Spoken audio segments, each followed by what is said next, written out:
Michael D. Leonardo, also known as Mikey Scars. The government says he's a high-ranking member of the Gambino crime family.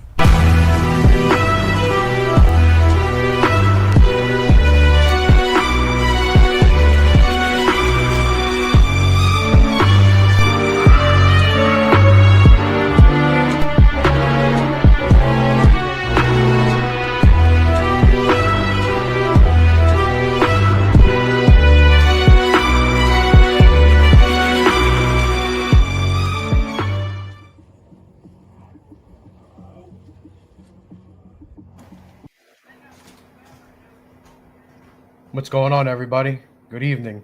Sorry we're running a little late. That was my fault. Nah, Sammy was on the telephone pole. I had to chase him down. I got the alligator to go after him. Yeah. You had the guard behind you. You don't have him behind you anymore. The soldier. Nah, I got him. He's around the house somewhere. He's hanging around. All right. So I don't want to say it was last minute, but we put it up this morning. And we think we have a good idea, good topic to discuss that, hasn't been discussed. I don't know about it all, but not thoroughly. I came on the show last week. We got pretty good reviews. So I figured, what can I bring this week? And I think it relates to the time of year, to John Gotti. So what do you think, Da? Yeah, I think, it's a personal story with you. We really never got into in depth about what you went through in the street with you testifying and your mother also. So, maybe you can let some insight to everybody, because maybe I'll learn something here today too. That's why we're here, right? We all learn a little something. Yeah. All right. So I was thinking about how we could start, and I think the setting, because it was 23 years ago to the month. So June 13, 2022.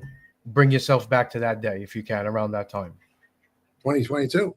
Yeah, that's what we're going back to, right? That's when John died, and that's when you cooperated. 2002, excuse me. Yes. Yes. No, he died June 10th, 2002. Yeah. Bring us back to 2002. Yeah, and, I was arrested 10 days later, June 20th, 2002. Yeah, so John dies, and everybody knew he was incapacitated. And John was fighting for a couple of years, and everybody knew the end was near for him. And they already had an administration in place, so there was no big surprises. It was already done probably in August of 2001, July or August of that year, 2001. So, and I was on trial at that time. So when I came home to a new administration. And try to get back on my feet, because the trial was a long trial. It was over a year, 4 months to the day on trial. So just getting acclimated again and get things put back in place takes a little while at times, because there was a lot of things with a new administration in place to go through. John dies, and of course, my relationship with him and the Gottis, Junior Gotti being my Gumbada, he was in jail. So, things were hit with him were with the street. There was with his uncle, his both uncles, Richie and Pete, they weren't happy with him. And being my Gumbada, I stood my ground with them on a couple of things, and even Jojo Carrazzo asked me things about him. And I told him, why don't you go ask John about John, meaning Junior. So, well, let me jump in real quick.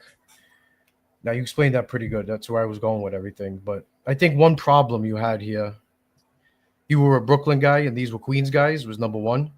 And number two, you were involved with family members. So I think you were in a tough situation. Well, everybody's in a tough situation when you're in the political end of it. And when you get caught up in politics, at times, bad things can happen, as history has shown. The issue wasn't just with Queens guys. I don't think it was with Queens. I think it was more with the Canarsie guys that had influence now that Jojo was with the conseiller. So I think a lot of the issues had started there, because nobody believed I was going to win that case in Atlanta. They thought I was gone. Everybody thought I was gone. I thought I was gone until maybe getting towards the end. I knew I had a shot, even at a hung jury. I didn't think I would get acquitted until the end, real end, at that point. And beating the case. From what I understand, there were some people that weren't happy, and I heard there was the day I got acquitted, there was guys in Ariel's restaurant, Brooklyn, big hangout, and I heard guys were buying champagne, celebrating not me per se, but a guy that beat the government, beat a racketeering case at that time. Other cases were won later on, but at that time it was really, really hard to beat a racketeering case, especially I was in the South, in the Bible Belt. That's why I was brought down there. So, we stood tall in that case, came home, and I came home to headaches. I'm not crying about it, but I know. No, but put yourself in the place. How were you feeling? Happy, excited, down, waiting for the next case to drop? Because I know you said that was coming. Oh, yeah. I even told the judge in that case when he called me into his chambers. After I got found not guilty, he called me in his chambers, the judge. And he says, you handled yourself like a statesman. And he says, they did not show any evidence that you were guilty. He says, if you look on my desk, there's a Rule 29 waiting for you. If by some chance this jury ever found you guilty. And I glanced over, again, it was a brief, so I didn't read through it. But Rule 29 means if found guilty, the judge could overrule the verdict, which is called a Rule 29, and find you not guilty. It can't happen the other way. If you found not guilty, he can't reverse and find you guilty. So, yeah, I think you should answer this question because it's a big part of the story. Did John know that you cooperated before he passed? No way. He died. Yeah, no. He died after I beat the case. I didn't get arrested. John died June 10th. And during the course of my Atlanta case, I had a lot of contact with John Sr. Prison to, from the prison out to me through emissaries. I don't want to cut you off, but how far before this did you get word that he wanted to make you consigliere? What was the time? That was 1998. Oh, that was way before. All right, so forget about. We don't. Yeah, that's far. Yeah, I thought that would have been more part of the story, but it's not. No, but it could be because it was out there that it was going to be me, and I refused it. Yeah, but this was 4 years later, right? So yeah, exactly. So when you heard John died in the midst of all this, did it dishearten you a little bit? Did it take like the wind out of your sail a little bit with the whole life in general? No, not at all. We knew he's going to die. Like I said, he was very sick. He held on. He fought like crazy. This guy should have been dead years before, but he had a lion heart. And, well, he shouldn't have been dead at all. I mean, I think he would have lived a little longer given his circumstances. Yeah, well, the treatment in prison is going to be good, especially where he was. It's really hard to get out of prison to go to a hospital or a facility. It's almost like an act of Congress to get a guy like John out and bring him to a hospital. There are guys who have heart attacks in jail and they get brought out, but John was so high profile, it was tough to get him out, I guess. And maybe there was a vindictiveness with the BOP with him to punish him. So there's a lot of factors there. But as far as I lost my friend, number one. That was really bad. It wasn't disheartening. It was felt terrible because of his conditions, the way he died. But as far as the statute, there was already an administration in place that I was going to have to deal with, along with everybody else. There would be new rules, new policies, new protocols, different mentality. With a new administration, brand new administration. There wasn't one person left over from a committee except for Pete. Which is another suspect thing. Did John really appoint him the boss? That's a gray area for me. So, in '98, that's what Pete had told me. And he was still lucid, John, in '98. And Pete says, yeah, he wanted him to be the boss. So it really could be. But who knows at the end what administration positions John really wanted, because they came through emissaries.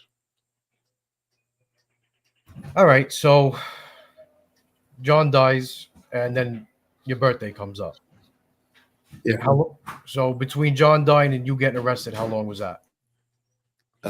I was arrested June 20th, so it's 10 days. You know, he dies in prison, then he gets brought out, of course, the funeral parlor, and we have the services there for him. And probably within a week, I'm arrested. It was my birthday, and your birthday too. June 18th was our birthday, is our birthday, and Sal Romano threw us a big party at 3333. It was a restaurant in Staten Island that he owned on the 19th. So, as you know, we got home very late. We gassed up pretty good. And I probably got home for 4:30, 5 o'clock in the morning. And at 6 o'clock, I got that knock on the door, and I was arrested on the 20th. So I think it's safe to say multiple things happened, right? Because I've been thinking about it, you know, how we're gonna talk about this. I really didn't write much down, so I'm just gonna try to walk us through it. So John dies, your birthday passed, you got a lot going on in your personal life, and now you sit in jail. Well, also, I'll add to that, you know, there was the situation with yourself, your mother, divorce, and little Anthony and Madeline. There was a lot of factors going on while I was on trial. As a matter of fact, I think I said this on another show. At one point when I first was arrested, I said, jail's starting to look pretty good here. I get away from everybody with everything going on. Yeah, you know, it was a high stressful for personal life, was a high stress time. And then he had in the case. So it was good. It was a good opportunity for the feds. Oh, yeah, right. So, all right, I guess we'll get right into it. So a lot of things brought you to this decision, right? I don't think we're going to get into details on that. We're going to go because we're going to talk about us, right? And what's leading to the case. Yeah, well, you know, if I explain certain events that went on or stories or an event throughout this whole thing, because it wasn't a one thing that happened with these events. And I really, as you know, I have trepidations about speaking about this because it may sound like an excuse. And there is absolutely no excuses. Well, it is a fine line to walk because it is a fine line to walk because an excuse is different than a reason, how you were feeling at a certain time. I know. A fact is a fact. It doesn't mean it's an excuse. And, you know, some people understand it, some people don't. Yeah, you know, but I can never even burden myself to I say, know that. well, I had X, Y, and Z against me, and then somebody did this and somebody else did that. All those stimulus responses, stuff that out there that you know, I could use if I wanted to as a story or as what unfolded.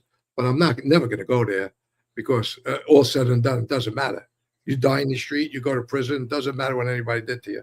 But details and context matter in a story. They do. Yeah, and and that's why I said it's a fine line because they do matter. It does, but it's not for me to say. I got it. And that's why maybe we'll skip over it and we'll. It's for somebody else to disseminate that in the future if they like to, and just say what really happened because there's a lot of false stories out there what did happen. Like one was, you know, about going to trial and not going to trial. That guy was going to flip all along. Well, I went to trial in Atlanta. I didn't flip. I beat the case. And if that was the case, right, why not go to trial in this case? And if I lost, just flip. Right. That would have been the easy way. Right.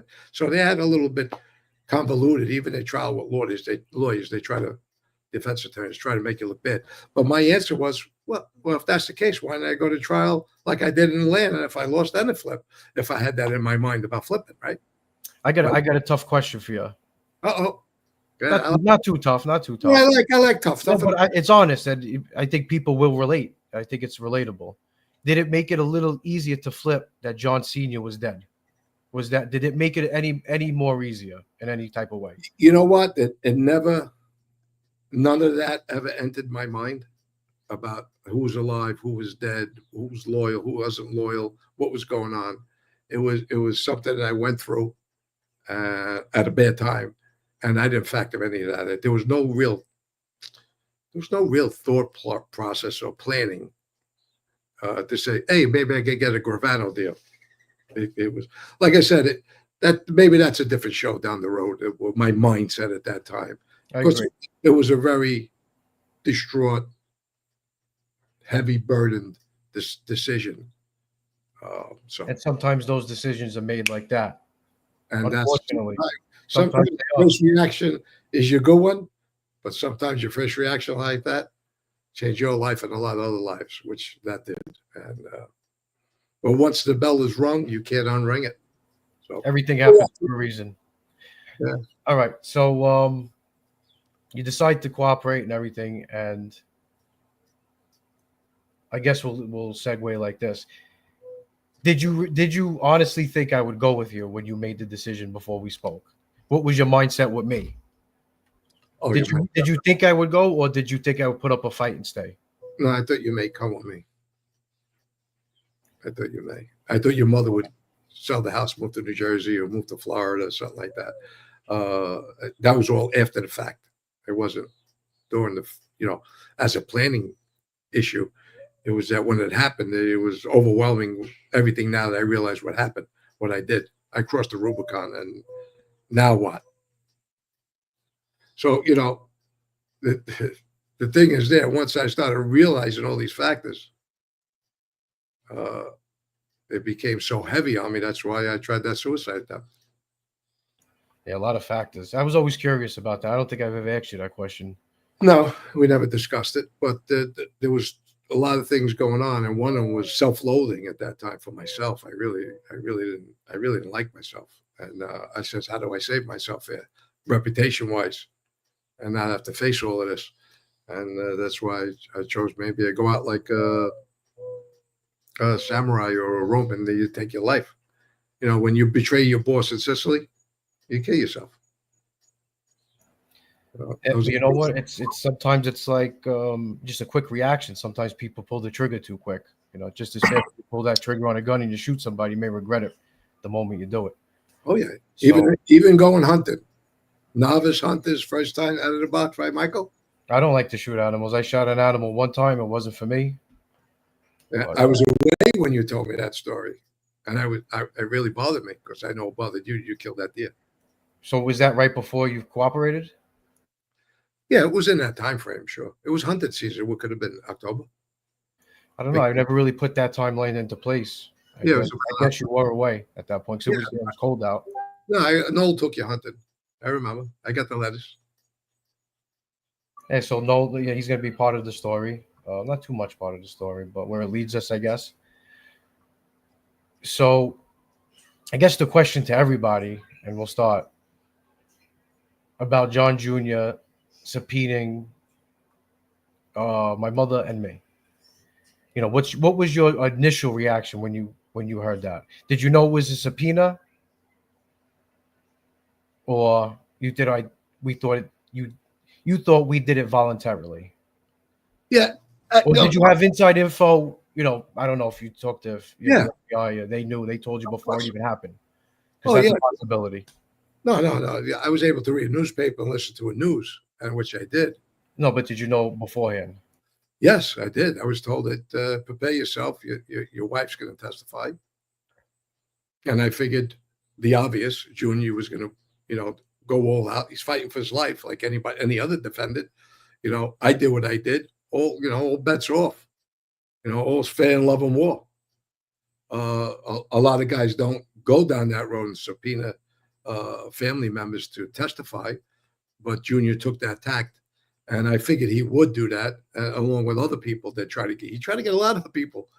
And that'll unfold. Well, let me stop. You figured he would do that? When did you figure that? I guess once I went to see him.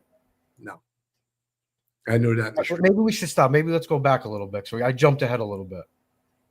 Unless you have something to say, and then I'll take it back a little. Yeah, when Sammy flipped, I know what was in his mind with everything, with cases go with his father's. And his father would never allow that. What you did and your mom, he would never subpoena use guys to testify ever. Wouldn't happen. That wasn't John Senior. So don't wait. Hold it up. So when after Sammy flips, we're having major conversations about the life, what to admit to, what not to admit to, what cases going forward, and who to subpoena and to testify in other cases. And Debbie Gravano, Fran Garafola, and a lot of the other family members, Junior was put on that stand. So I knew what was coming with you. Okay, so that's new information for me. You never told me that. I didn't know that. Have you ever said that? Is that out there, that information? Nope. So that's new? Yeah. Okay. It's the truth. It's Okay. the truth is the Okay, listen, this is why we're here. look. This was all part of a strategy going from Sammy on, Al Diaco, Gas Pipe, and a lot of other guys that flipped. These were part of things that guys, Junior knew he was going to get pinched sooner or later for something. We all know we're going to get pinched sooner or later for something. The thing was with Junior, he skated with Sammy, the son for a son, which I could explain on another show. Well, I could give you a little bit now. Why hide that back? It's easy. Son for son, that was a rumor, and that was out there. Then Eddie Garofalo confirmed it to me that Sammy wouldn't testify against Junior if John or anybody didn't kill his son, Sammy's son. Eddie told me that was a fact. Son for son. So Junior skated on whatever Sammy knew about him. So later on, like I said, I knew it was John's head, Junior's head going forward.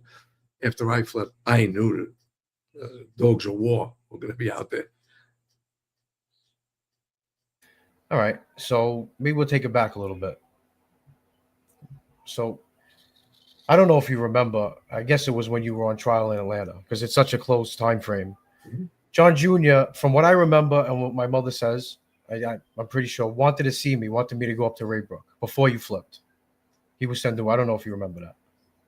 No, when I was arrested or before I flipped? When you were on trial in Atlanta. Oh, yeah. I didn't know that. Yeah, him and my mother were in contact, and it was, he asked to see me. That's the first mistake. We'll talk about that another. Well, it's okay, but that did happen. We don't talk to people's wives. Okay. Well, I guess I'm bringing it up because that's a reason to say maybe it wasn't so strange when I did go up to see him. Well, you called him Uncle John. That's what I'm saying. I felt comfortable. It wasn't weird. It wasn't weird to me. No, not at all. So when I made the decision to go up there and see him. When? Dated? After you flipped, obviously. I only went once. So I honestly, I don't know the month. It was snowing. I know that. When it was. January or February, I believe. Very good. I go by the weather patterns many moons ago. So I went to go see him. How does the charge come from that? Do you have anything to do with it? Do they bring it to you? How does that work? I guess it was a witness tampering charge that John was hit with in 2 different trials. I don't know if that's. I don't know if it was 2 or 1. I'm not sure. It was 2 because my mother testified in 1 trial, and we could get into that, John, how that all transpired as well. And then it was a mistrial, and my mother said, "Oh shit, they're gonna ask me to do this again," and they did. So 2 trials.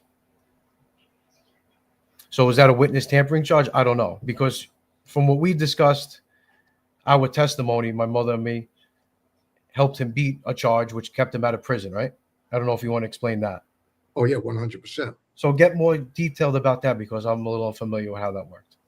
Okay. In the Fed, you need 2 predicate acts to get found guilty of racketeering. 2 crimes.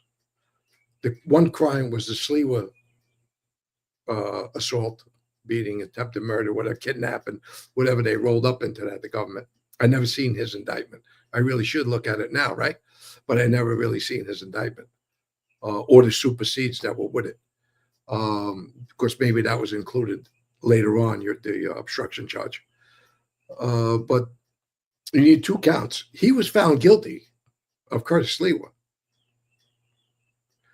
Just that he was found not guilty of the obstruction through you for bringing you up to prison, and then him sending you up to see me in M.C.C. when I was in the hole up there to try to convince me not to flip. That's obstruction. So it's an interesting dynamic here that I didn't know. I didn't know that he wanted everybody else to testify earlier on. So now that you know that, and now that you know that, not that you know that you did, you went to Sammy's family's house to let them know that nothing would happen to Sammy's family just because he flipped, right? With Junior. Junior. This is where I'm going with this. This is where I'm going with this. Now, me going to see Junior, did you really think he would hurt family members after going through that experience with him, seeing him go out of the way to make Sammy's family feel? I think it's a good question.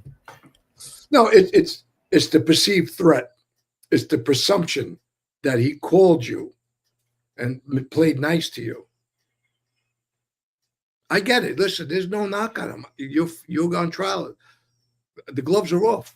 I don't know whatever tongue-in-cheek things I could say. I get it. But you were a little kid. Don't be insulted by it. You were about 16. Okay? So you're still a young kid, and you're very formidable, and it's going to play with your mind having to get up there. But wait, I understand. No, I was 20 or 21 when I testified. Testifying, I was 20, 21. When I went to visit him, I was 16. Oh. So there was a time, but Well, just to clarify. Okay, but 16, you went up there. All right. So at 21, you're a man at 21, that's for sure. Yeah, the perceived threat, it's like in The Godfather when the guy brings his brother in from Italy, Sicily, sitting in the crowd. It's the perceived threat. That's what really angered me, that he would bring you up to prison, then send you to me with those bullshit stories. And if you remember, when you told me that, what did I do with my hand, my fist? You don't remember? I couldn't fit my whole fist in my mouth. That was the first time I was angry, outside of being angry at myself for doing what happened. He really got me angry by bringing you up there and bringing me that message. Because I know what that meant. Doesn't mean it would have carried through with it. Well, I was going to ask you that. Doesn't mean he's going to carry through with it. But you're letting me know you got access to my son in the street. That back it up. I'll forgive you. You remember what he said? No. I'll forgive you. I'll forgive you. I'll treat you like my brother Peter if you don't testify. If you let it go. It was basically, it was like a two-way thing. It was basically, no matter what happens, that's your father. It doesn't fall on you. Don't worry about it. You're your own person. What your father does is different. You're your own man, right? So that was nice. But on the other hand, it was, if your father doesn't do it, it's okay, and don't worry about it. But I didn't feel intimidated. No, but I knew. I understand. But that's why I brought up before, he wanted to see me before you flipped. So I don't know if it correlates. It wasn't like it came out of left field, like you never wanted to see me, and then all of a sudden, he did. So I think that made it a little more comfortable, maybe on my end. But I was thinking, I was self-aware. To another thought, and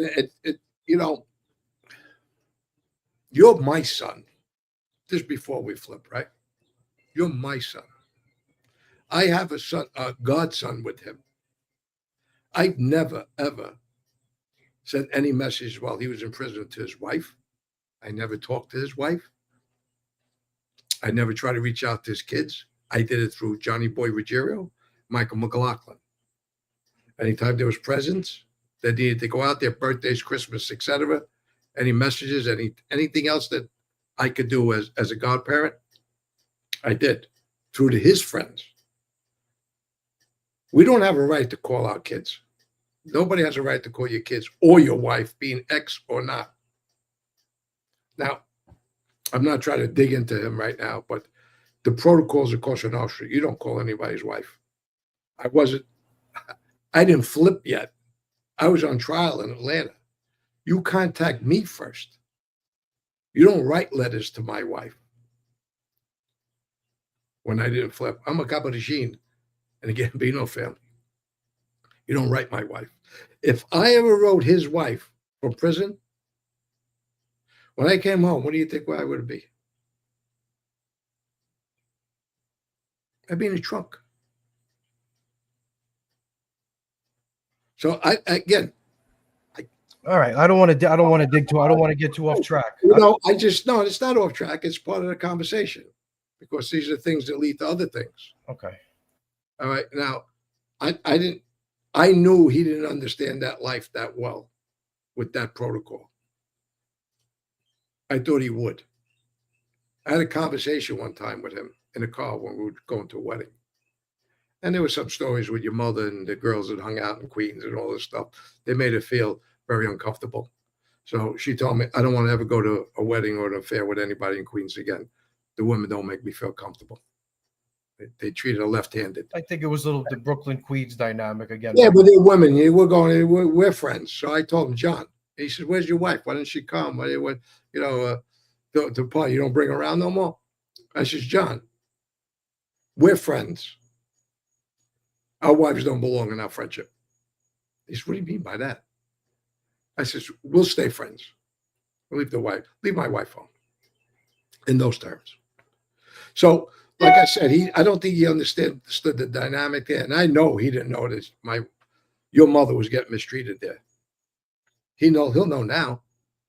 Because I know a lot of personal things that I won't say that were told to her, your mom. Your mom can tell you. But I don't ever want you to repeat it on here. That's too personal. But these are the things that led up. And again, I seem like maybe I'm a little angry with it. But at the time I was really upset about it. I'm on trial and I'm finding out he's sending your mother letters and he's asking. Again, I didn't know. Well, let's go back to how it started. Let's just tell the story so everybody get context because it matters. So John got locked up. I don't know what trial it was, maybe the second or third one. And my mother gets a knock on the door from a private investigator, who I guess with subpoena in hand. We were living in Annandale in Staten Island. I don't know if you know this. If you don't know it, you stop me. But I learned some of this today too. She said the guy was a really nice guy. It looked like he didn't want to hand it to her. And he basically came in the house. They sat down and said, "Listen, before I give this to you, Junior wants to meet and talk." So she said she went to Charlie Carnisi, lawyer, I guess his office, and John was there. And, they sat down, they talked, she said, "What's up? What's this all about?" And, he said, I need you to testify. I don't want to subpoena you, but, this is what's going on. And, of course, she didn't want to do it. It's uncomfortable for anybody to have to do something like that. And, she was taken aback, I guess, by it. I guess she knew it was coming, but I guess, somebody sitting there and really presenting it to you. And she said one of the questions that she did ask him was, and I thought it was a good question, "Would your father do this?" And she said, he gave her an answer. And the answer was, "I'm not my father," which I guess is a very honest answer. And it's not a knock on him. Not too many guys like his father, but I guess this is a different story, and I guess that's what we're talking about. We want everybody's opinion because, my mother testified twice, did it once with the logic that, let me do it and maybe it'll be over and my son won't have to do it or I won't have to do it again. Who thinks it's going to end up in a mistrial? And boom, and then he subpoenaed both of us. So I was unsure. I called her today. And if I'm rambling, let me know if you want to stop me anywhere. All right. She called me today and she says we ended up getting subpoenaed. I don't know if you knew that because we really never spoke about this. So let me stop there. Do you have anything you want to say about any of that went on? Their conversation? Like I said, the assumption was on my part that it was going to happen. Because Tony Genovese, Joe Tile, and other people were asked to testify. And Tony Genovese, when I seen him later on, after all said and done, he says, "No, I'm not." Matter of fact, he said this: "What do you want me to be, a rat?" In broken English. "I'm no rats. You want me to go on the stand and put my hand up? I'm no rats." Now, think about that. Tony Genovese was partners with John Gambino in the construction business. Once you get up there, once they put Tony up there, that's lambs to slaughter. They would have wrecked this guy up there. Because it doesn't just stay with one or two questions. And what do you think? The governors and I go after this guy hard? He would wind up in jail. Or he would have to take the fifth on everything. So, another person that was being put in a really bad spot. So, again, all gloves off, I get it, but the thought process, the damage you could do to others doing this was put on the side for self-gain and strategy, thought strategy. I'm torn on the subject. Usually, you know, when you're in a situation, you're one way or another, you're biased. Maybe I am biased, I don't know, but I'm actually torn on it. I don't agree with it, you know, because initially I didn't want to do it. It actually worked out in my favor. You know, sometimes in life, a lot of negative things happen, and sometimes you could spin them into good. And I didn't want to do it, obviously. If I said I wanted to do it, I'd be lying. You know, 20, 21 years old, you're going to be nervous. I don't give a fuck who you are, you know. So, but it ended up looking better on my part, I guess, after what you did. It was a little redemption, you know, to spin it in my mind, you know, in a few different ways. You know, for me, our family name, and maybe John Sr., who really loved you, and who I didn't know, you know, prior, but now that, you know, we started talking, I know you really loved him, and maybe it was a little redemption that way. Kept his son out of jail, you know. Yeah. I don't Yeah. come on here much, you know, because, you know, I'm not a gangster. You know, I never was a gangster. But I feel like I could speak on the subject because it hit so close to home. I could talk about it, and, you know, I could understand. Well, this is when you brought this up to me. I felt it would be something you needed to talk about, and there's a lot of inside backstory stuff that you know people don't know. They know what everybody else says or whatever's out there. That a lot of it's misinformation. Hopefully, this clears a lot of stuff because you have nothing to gain here. There's nothing to gain. The thing was, I understand your position of saying I don't agree with everything what my father did at all. Nothing, the cooperation, and I got it. I understood it. I just sorry for the pains you had to go through, but that's a whole other personal issue on the side. But I understood that, you know, you would be looked at differently. You didn't run away. Your mother and you stood in Staten Island. And I'm sure other people frowned upon you. I stole your thunder, the whole family, when I flipped. Um, but I understood your point later on was that you're your own person. You didn't agree with what I did, and you went there and you took the stand to let everybody know that you're not tethered to me in any way with this agreement. Because easily you and your mother could have left. You didn't have to come with me. You could have moved away and you know, sold that house, took all that iron, and went somewhere else. But you didn't, and because you had nothing to do with me. And don't forget, her brother flips too. So there was a double whammy for your family. First me, then Frankie flips. So that hurt doubly with your family. So there was a lot of pain and grief on your side. And the option was stand your ground, stay in Staten Island, which I did not agree with at all. I thought you would sell the house, take you, and move out of the state. Go, you know, just when you think you know people, right? Yeah, well, you know somebody. Really? Well, I figured situation. It's not even about knowing the person. If it's situationally, that would happen. But again, you know the word assume. We all know about that, right? The word assume. So, you know, but you're right. In the end, you know, you separated from me, and you did not talk to me for almost 11 years. It's 10 years and change. So it wasn't a front. People were thinking we were talking, but you stood your ground. You know, I listen. I respect your manhood and your principles. Absolutely. It was like party time too. Not gonna lie to you. It was like it was party time because you were gone. Yeah, you're running. I made fun of it. You know what I mean? You know what? See what you just said? When I was sitting after I flipped, and I was sitting in M.C.C. that cell for 6 months. So all I did was wondering what you were doing, whether it be party time or bad time that you would get yourself in trouble. And I beat myself over. This kid gets in any kind of trouble because he lashes out, tries to prove something to somebody. Somebody says something to him. He gets hurt somebody. You know, all those things as a father. It's more guilt for me. At the guilt I slept with every night. So I had no access to phone calls. I got one a month. One phone call a month for 15 minutes, if they gave me the whole 15 minutes. So you're isolated from the world, really. So, yeah, see what you just said? May have been later on a good time for you, but for me, it was torture. Self-induced, my problem, torture. I did it to myself. But I was partying and hanging out, but I was smart enough to navigate it. I did a lot of things where I could have got jammed up. I'm not gonna lie to you. I probably got real lucky with a lot of times, but nothing too crazy. But I want to say, going back a little bit, how it made me look better because on YouTube now in this genre, right? Besides the journalists, everybody else on here testified.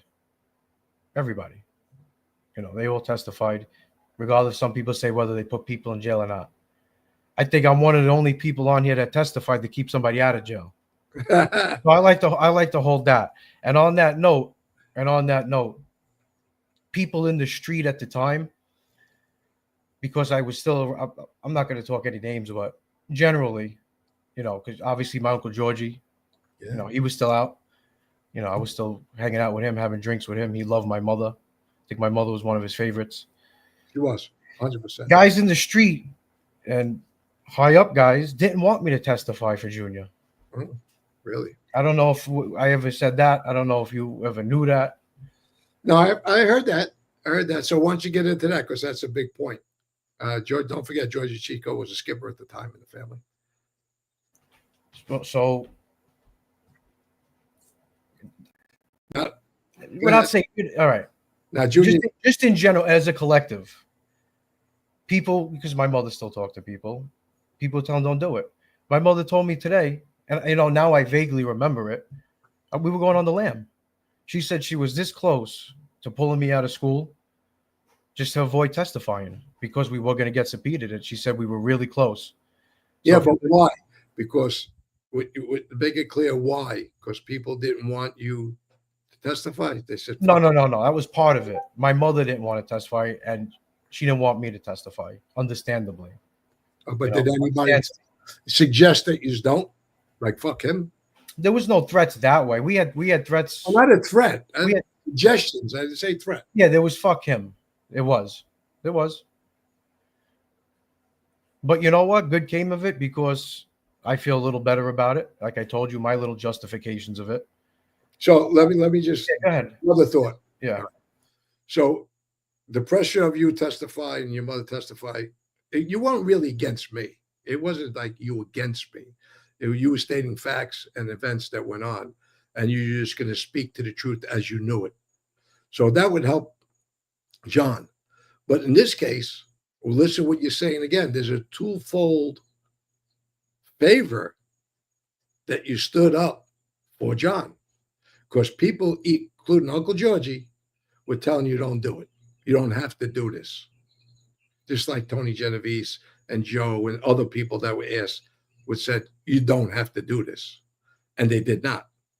So you did Junior another favor by stepping up to help him out even more so when you were told, you don't have to do it if you don't want. Nobody's going to look at you differently. Not for you, for their relationship, how they felt about Junior at the time. I found out a little bit about that later on. Is that correct? Or am I putting words in your mouth? Well, correct on which part? You said a lot of stuff. Like what you mean? About how you helped Junior, besides, even though you had the option not to testify. Yeah, but let me give you, for instance, ready? If I was a different type of person. Now, you say I was young at the time, right? Going to see him. Yeah. You 16 years old. You were 16 years old. What were you doing at 16 years old? I was a criminal at 16. You were not. I was very aware as a 16-year-old. Yeah, but I was aware going to see him on a car ride. So just put yourself in my perspective, right? You flip. Now, John, what was he, acting boss at the time? Let's just say Uncle John, whatever he was. No, there was new administration in place. Okay, whatever he was, captain. He wants to see me now that you flip. Now, me as a 16-year-old, I know the life a little bit. Seeing you guys, right? I watch movies. You don't think this in my mind. I know it's not going to happen, but you don't think in my mind, oh, wow, nice 5-hour car ride in the winter. My father just flipped. It's a thought. So I was aware. I had a lot of thoughts going on. I knew it was a possibility he was doing it to try to get at you. You don't think I knew all this? Yeah, of course. I knew this. So I was very cognizant of the situation. And there was another guy on here. I'm not going to say rat. I don't want to say those words. I'm not going to mention them. I'm just say victims, because everybody seems to be a victim on here, besides us, of course, because we tell it how it is. Right? Said I was intimidated. I was intimidated. I don't even know this guy. If he's watching, he's gonna know who he is, and that'll be all right. But I wasn't intimidated. I don't know. Do you think I was intimidated? Do you think, or I was just maybe enamored with John, like Uncle John? Like, what we? I guess that's the question. Why do you think I went to see him? You know why he brought me. Why do you think? Well, first of all, you had a personal relationship with him. We were close. We were like family, and it wasn't superficial at the time. We were really close. He would send Santa Claus to the house. He would have somebody dress up as Santa Claus, Fat Georgie, come to the house, bring presents. You know, he treated you. John treated you great, and the interaction was there. So there was a presumption of comfort for you to drive up there. And the other factor in there is I just went rogue. So where do you go? You're going to see him maybe for guidance, suggestions. You don't know what's on his mind to say. Maybe he wants to build up your spirits. Maybe he wants to support you. No, you don't know what's really going on the street with him and the street at that time. You're not involved in those politics. You're a kid. Neither is your mother. That's why it was a surprise that people are saying you have an option not to testify with him. Let him go on his own. So yeah, no, I get why you went. You had a comfort zone there. But I knew about all different types of possibilities. Yeah, of course. It's like you think you go with Uncle Noel, let's just say, right? Every movie you watch, who does the work in the movie? Yeah, best friends. Right. So you don't know. You don't know. Listen, I'm not saying I really thought that was gonna happen. I didn't. So you thought I just went up there just for a morale boost? That's it? Yeah, when I heard you went up, I figured he was going to give you some kind of pep talk. And then when I heard, because just to make this clear, when I got arrested, your mother wouldn't let you come up and see me. When I first came, that's what it is. She told me she ain't bringing you up. What are you talking about? Or maybe she said she's not bringing me up. Not that I can't. No, not her. No. Okay, but she never stopped me from coming to see you. That's never happened. Well, that's not what she told me. She says not. And sometimes we say things when we're angry. Yeah, but that's what I know. You got to tell me. Yeah, no, it didn't happen. Okay, but yeah. So I never seen you. The first time I seen you was when I was in the hole in January, February, from June 19th of my birthday party and your birthday party. Right? So you talk about 6 months plus that I don't see you on a regular visit before I flip. And then this happens and you get called up there and you come back. That's what bothered me. That's why I got angry when you came up and you told me Uncle John sent for you. And that was it for me. I know what the message was. All right. I think we got a little more to cover, then we'll get some questions. I know a lot of people believe in questions. I've been trying to stay back and forth, but we'll get to it. Maybe RJ will finish his dinner and jump on. Where is he? Where is RJ? You got to send him a message. I told him we needed him on. We didn't want him on. We needed him on tonight. Yeah, we needed him for sure. But he went to Pittsburgh with his wife. They had some tickets to go see a tennis match out in Pittsburgh. And then he took it to dinner, of course. It's a nice thing he did, but just ran into us with doing this. But hopefully maybe he could jump on. Well, I emailed him the link, so he's got it in his email waiting for him. Okay. But Junior, after you testified, has Junior ever thanked you or take you out? No, he hasn't. But I know his mother did thank my mother, I think via letter, handwritten letter. Yeah. Good. Great question. Who asked? You know what? Say the name of the person who asked the question. All right. All right. I'm learning. I'm sorry. Kenny Bubster. You're right. And Brad, my boy Brad Nicolaides, he's in here. He corrected me too. He told me that a couple of times I put the question on the screen and I didn't even bother asking. I let you read it. So go ahead. That's good. Learning curve. All right. So what do you think? So in a way, I don't blame him. In a way, I sympathize with him a little bit. Yeah. You know, the guy was in a tough spot, fighting for his life. You know, you have to take that into consideration. I agree. You got to consider that, you know, you were cooperating against them. You know, when people are desperate, people do desperate things. So I don't want this to come off like we're bashing the guy. I really don't. It's just stating events. We're just going to state the facts, how it is, I'm sure everybody's got a different story, right? Always three sides to a story. Do you think his father would have done it? Never. No way.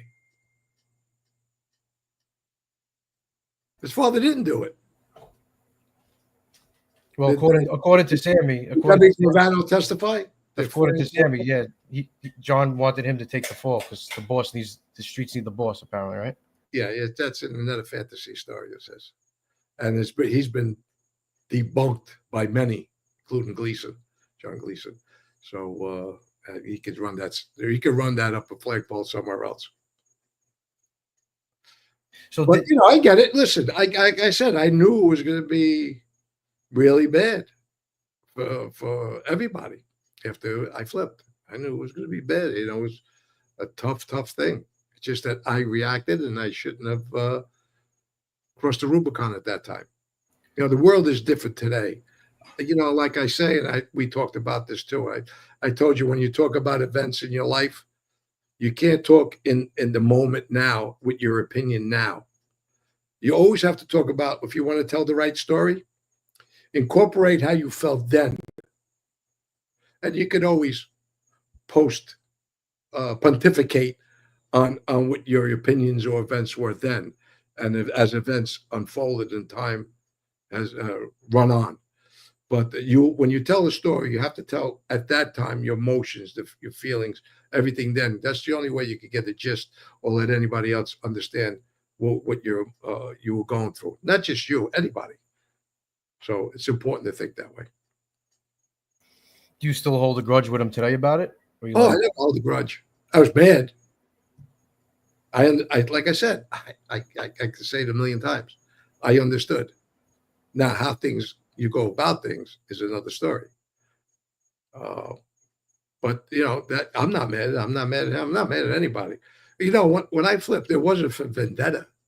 It wasn't to get even at all. Zero.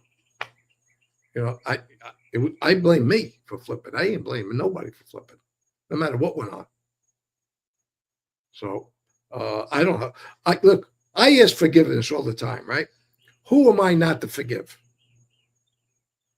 When you do wrong things, whether it be in this life or any life, when you commit sins or bad things against people that you love or like, you mistreat people, and you ask to be forgiven for it. Oh, bygones be bygones. It depends on the egregiousness of what you did. When it comes the other way, you have to forgive when you ask for forgiveness. That's just my opinion. But I think that's a good way to live your life. You can't be hard on one side and want soft on the other. Don't work that way. That's not life. Yeah. And it is a good cigar. Whoever said that before. Well, I've been trying to get the transcripts before. We've been waiting a long time to do this, and I really wanted the transcripts. Yeah, for some reason, it should be easy to get. But everybody I asked, I spoke to a few different people. I sent word to Junior. I spoke to another journalist. Nothing. Yeah. So we did it without it. Yeah. Well, listen, if we ever get it, then we can put it up, and people could digest the Q&A that you went through, and they could disseminate the story there. What was asking you? He was, so when I was sitting there, I looked up and I looked right at him, and he was crying. Yeah. He had tears coming down his face. Yeah. I don't know if I've ever said that before, but that's true. You know what? He appreciated at that time. He appreciated you putting your balls up and jumping up there and going out of your way. I get it, Michael. When I was up there too with him, I looked at him, and at times when I was talking about some other stories there, especially with Uncle Pete, he was like this, shaking his head and agreeing with me when I was testifying. I don't even think he realized it. And the jury was looking at him, being in the affirmative what I was saying. And he had a couple of tears at times. We both did. It was very emotional. I thought I was going to see you, but no. I thought I was. I didn't know what to expect. Yeah, that don't happen. No. But yeah. So when do you want to get to questions? I think we covered a lot of it. I mean, did you have anything else you wanted to say? No, let's see what the questions are. Maybe we add to what's going on. My thing again, don't roll. I don't know. Somebody's got to fix this. Yeah, we'll do it. We'll take our time. Let's see what we can get. We're in no rush. Well, we got Brad. We're gonna bring him on at some point. We'll get through all this stuff and then we'll bring him on. He's got a great story always. So maybe he was a infamous bank robber in Australia. So Brad, definitely a tough guy. Great guy, good guy. Not just a tough guy. He's a very good guy, fair guy. You talk to somebody. We talked a lot, and you could tell when somebody's fair-minded. And to me, that's better than being tough and everything else. I appreciate a fair-minded person. It's amazing the relationships you can formulate across oceans through a screen or through a chat. People could see, especially a guy like him. He's been a street guy. He can see right through who's a phony and who's not. The guy's a pro. Then at being in the street and being a criminal. So. Brad's a good guy. There's a lot of good people on here that did prison time and join us.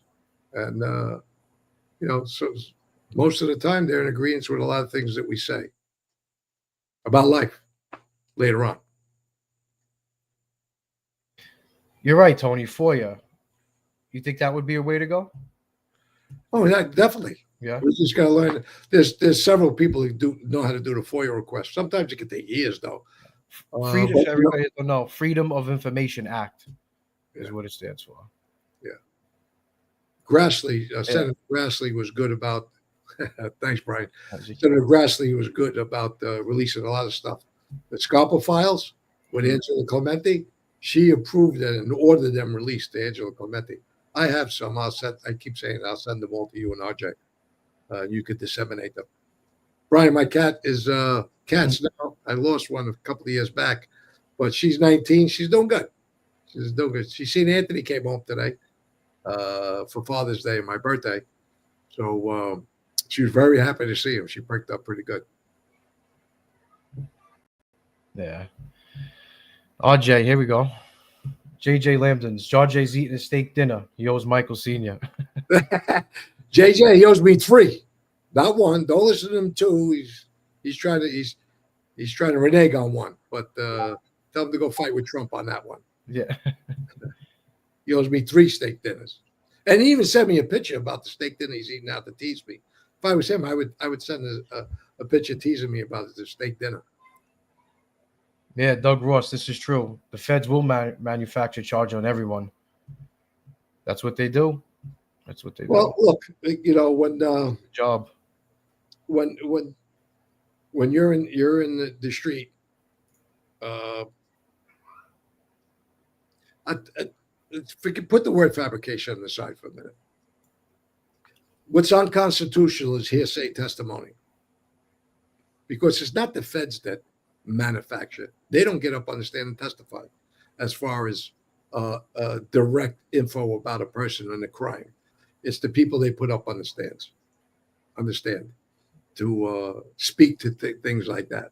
Now, from there, you'll know if there was somebody pushing information in their ear or the guys that are telling the truth. There's a lot of great agents out there, and not because I'm sitting in this chair.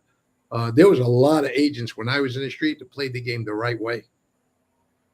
They never bothered families, as you know, Michael. State guys were a little different. They arrest women, kids, and everything else at times. Certain guys, not all of them. But, a lot of the feds that I knew later on, they played the game the right way. I wasn't framed. The witnesses that were going to testify me lied on certain things, and I'll get into that down the road. They did lie because what they said wasn't true. Yeah. Here we go. Michael Sr. for president. Yeah, I don't want that job. I don't want it. I could be an advisor on certain issues, but the president's job, that seat's hot all the time. You're a man of honor, Senior. You got a good man as a father. Happy Father's Day. Thank you. Thank you for the accolade. I was mad at him for a long time. Yeah, well, I was upset with you for a long time. Yeah, that was part of my penance. I used to say, this is part of my penance, what I It did. was. I guess I said that to you telepathically, maybe. It bothered me every night, every day. I had Anthony with me, Madeline, but you were the thing that kept me up on every night, just about thinking. Yeah, syndicate. I'll always believe that the government saw Cosa Nostra as a legitimate threat to their power. Yes, yeah, and that's because of the influence through unions. And when you have that influence through unions, go back to JFK, especially the Teamsters, AFL-CIO, and all the other laborers' unions in the country, you control elections. When you have that massive voting block, because it is only just the membership, it's the extended families. And you could control local, and look, and my neighbor, everybody was Italian all the time who got elected. We were all Italians, and we had a lot of influence. We controlled, not me, the mob had controlled the Democratic Party at one time in New York, big time. It's another story. See, that's where Michael Francesi and myself, we could speak to that big time about the control over the Democratic Party, election appointing of judges and everything like that. Yeah, so the government really was pissed that we could elect somebody. And they said, that's going to stop. Yeah, you know what? Maybe we should have got to it. The picture we posted on Patreon. So I guess this is Patreon only. From left to right, who was in the picture we posted? I did. I said it. But we got somebody here asking. They must have missed it. Let me see if I put the picture in my head. So we got Skinny Dom to the left. Right. Bobby's a Jew. Bobby Borriello. And Jack Cavallo. Really good guys, every one of them. Really good. I got straightened out with Dom. Dom, good guy. He's probably 81 now, 82 years old. And Yeah, Bobby was a great guy, boy. Shame. It is a shame. Destroyed his family for a while. Yeah. The boys, Patrick didn't. Patrick knew him, loved him, and idolized his dad. And little Bobby, he was, it was heartbreaking every time you look at him. So it's Stephanie. I still talk to Stephanie. She's a great person too. Yeah, Stephanie. There was you bring you knock a rust off. Yeah, give us a story. Give us Bobby, Stephanie. Give us something. Yeah, well, there was something out there that was really pretty cruel. I don't know who was starting this, but they said that Bobby really didn't like Stephanie, which was. I don't know how anybody would start that ugly rumor like that. He loved his daughter very much. He spoke about Stephanie a lot when we were together. And later on, when Bobby died, Junior and I really were hands-on with the family, with the kids.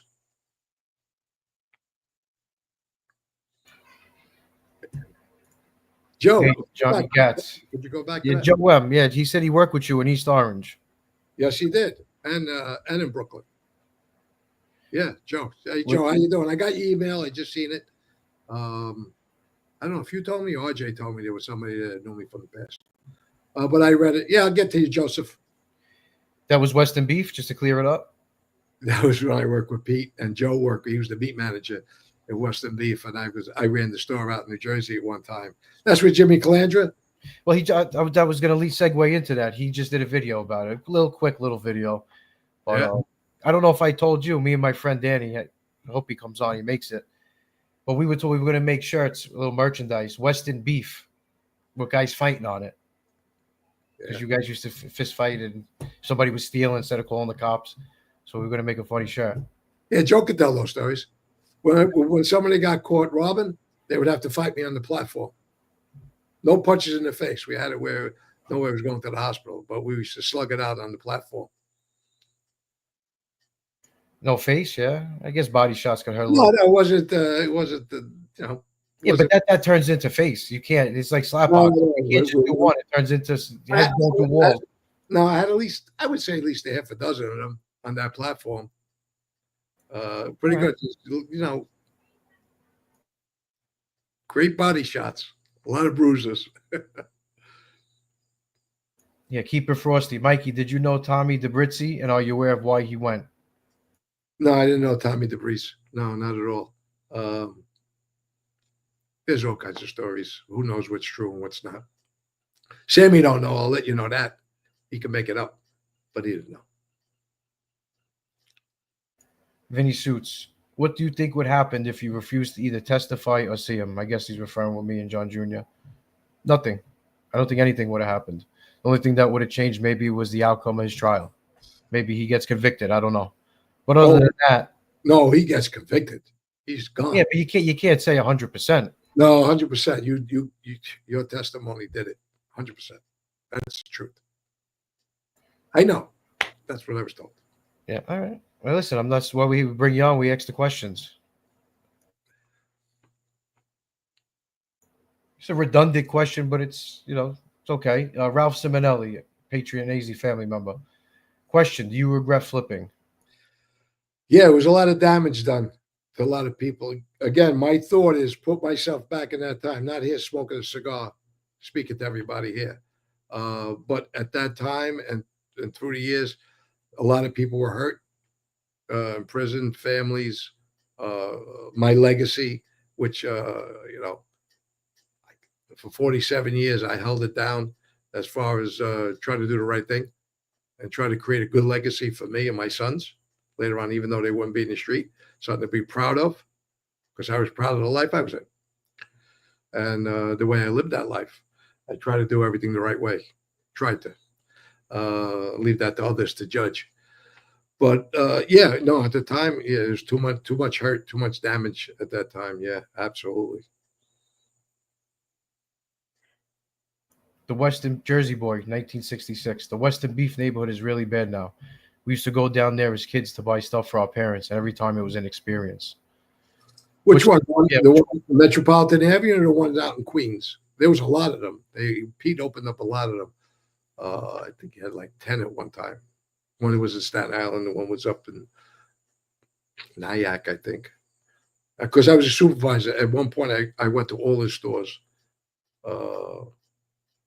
I was a supervisor. So I had this up before. I'm going to bring it back. Doug Ross. It's tough staying away from family, especially mother or father. Now, let me ask you a question, because life is cycles. Was there a time period you didn't speak to your father? And if so, how long was it?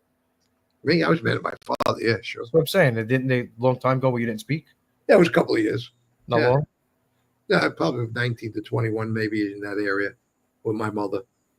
A personal story, but we don't have to get into it. They got divorced, and he didn't treat her the right way. But your mother is your mother is your mother, and your father, you could always punch him in the face. But your mother is your mother is your mother, and that's it. Mommy can never do wrong. Yeah, $10. FL2396. You don't have to do that, brother. We appreciate it. Mike Sr., you raise an outstanding young man. You know more than we do. We have every reason to be very proud. God bless. Thank you for the money. We appreciate it. Yeah, I really appreciate that. FL looks like Florida. It doesn't look like an area code 2396, but or zip code, I mean. But let me preface this now. Anybody who's listening, please don't give us any money. What you could do is join Patreon or sponsor somebody for Patreon. There's like 130 videos on there, and you could enjoy or have somebody else enjoy this, and have them be part of our Patriot AZ family. But please don't give any money. This is not a benefit. Thank you, but I appreciate the offer there. Just join up or sponsor. Well, Brad Larkin too. This is a different one. Brad's a long-time subscriber. I remember Brad from years ago, and he always had great input for what I remember. Thank you, Brad. But not asking to be a jerk, but rather to show how everyone has to deal with paradoxes in their life. Michael Jr., how did you handle the split between your parents as your dad went into the WITSEC? Well, you split. Go ahead. You go. I'm gonna fix my hat. His mother and I were estranged after I would say, was it 2002? Yeah, 2001. Maybe 2002. Christmas of 2001. Christmas. It was Christmas, December 2001. We're going into 2002. Yeah, see, very good. I use seasons. I use seasons for my calculations. That was 2001. Yeah, it was 2000. I thought it was 2000. Jesus. Well, maybe it was 2000. Let me confuse you. Maybe was it 2000? Yeah, pretty sure. That wasn't Christmas of 2000. No way. Yeah, I think it No. was December 10th-ish. Your brother got that letter. 2000. 2000? I don't remember 2000. But what? It don't matter. I bet you a steak dinner. I don't want to bet. I don't bet unless I know I'm right. That's why I don't bet. That's why I don't bet. You better not, because when it comes to betting football, yeah, you're always going to be wrong. Yeah, you turned me away from betting. So Yeah. good thing you did. Made you nauseous. I was hanging out. Everybody's betting but me. You say there's 20 people hanging out gambling. I'm just standing around. Yeah, I was grouchy every Sunday. Ruined every Sunday during football season. Another story. But Brad, thank you very much. Also, again, I'll let you answer that. Yeah, let me answer that. Well, they split beforehand, so it was actually maybe easier, I guess, right? Because I guess the split came before that. I get used to you not being home for with the short time or whatever it was. Yeah, So I guess maybe mentally it was easier, you know. Yeah, I was on trial. I was arrested September of that year. Yeah. Yeah, thank you again, Brad. We appreciate it. Yeah, it was 2000, Mike, because I was on trial in 2001. Yeah. John, this is a very good show. Thank you. We figured we'd throw something out there, give it a shot. Yeah, more personal, in depth of Mikey staking his mother's and the events that went around. A very bad time, stressful time for everybody. Dan Camba, Jr., did you feel like you had to break contact with your father because he flipped? Yeah, I think so. I think that was a big part of it. To be honest with you, but I could have been a different person with a lot of things. You know, I could have went and testified and said John did make me feel uncomfortable. You know, I didn't have to say, you know, even though he didn't threaten me directly. If I was a different type of person, don't you think other people might have felt nervous? Or after they left, you know, talking about it, and you know, I told the truth, but I wasn't putting anybody in jail. I'll tell you that much. But yeah, when my father flipped, I felt like you know what? Yes and no. I did it more for myself, but it did help. Yes. What do you think about that? Good answer. It's your way you feel. It's just the Nobody truth. can tell you how you feel was a good answer or not. That's your answer. Here, Wes Kearns. Senior, what was the life like on Father's Day weekend? Just another holiday. Oh, he was asking you. Yeah, go ahead. Yeah, Father's Day weekends. It was my birthday usually. So my birthday sometimes falls on Father's Day, so I got beat out of a gift. But no, I love holidays. All holidays I love. Easter's my favorite, of course, but I love all holidays. It's a day to celebrate and relax and enjoy family and friends.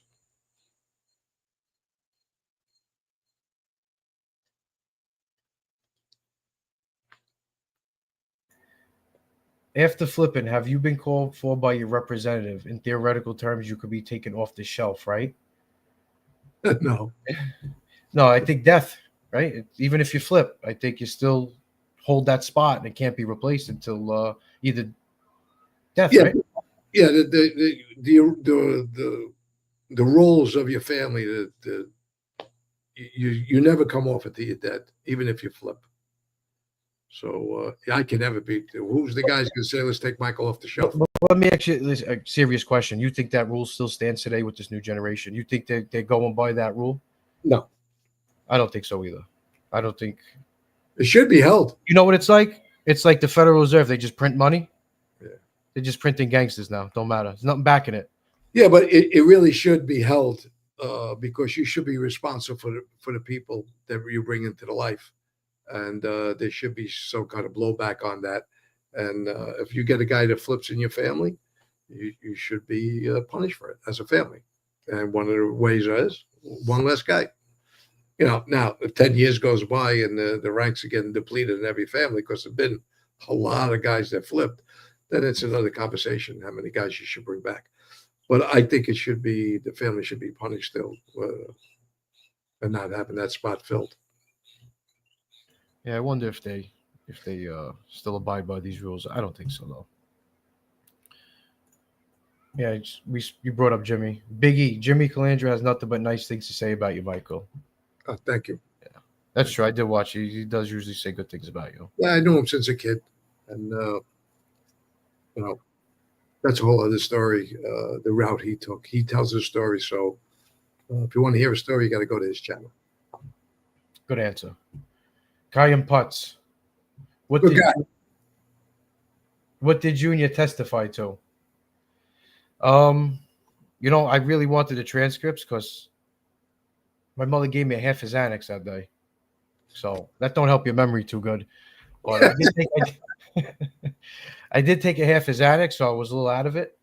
But it was mostly basic questions. They were showing me letters that we wrote back and forth. I don't know if you know that. They were showing me. I didn't expect that, but they were putting letters in front of me. What did this mean? What did that mean? I just had to explain each answer. Okay. And they asked me what me and Junior talked about. And I was honest, as much as I could be. So it was good.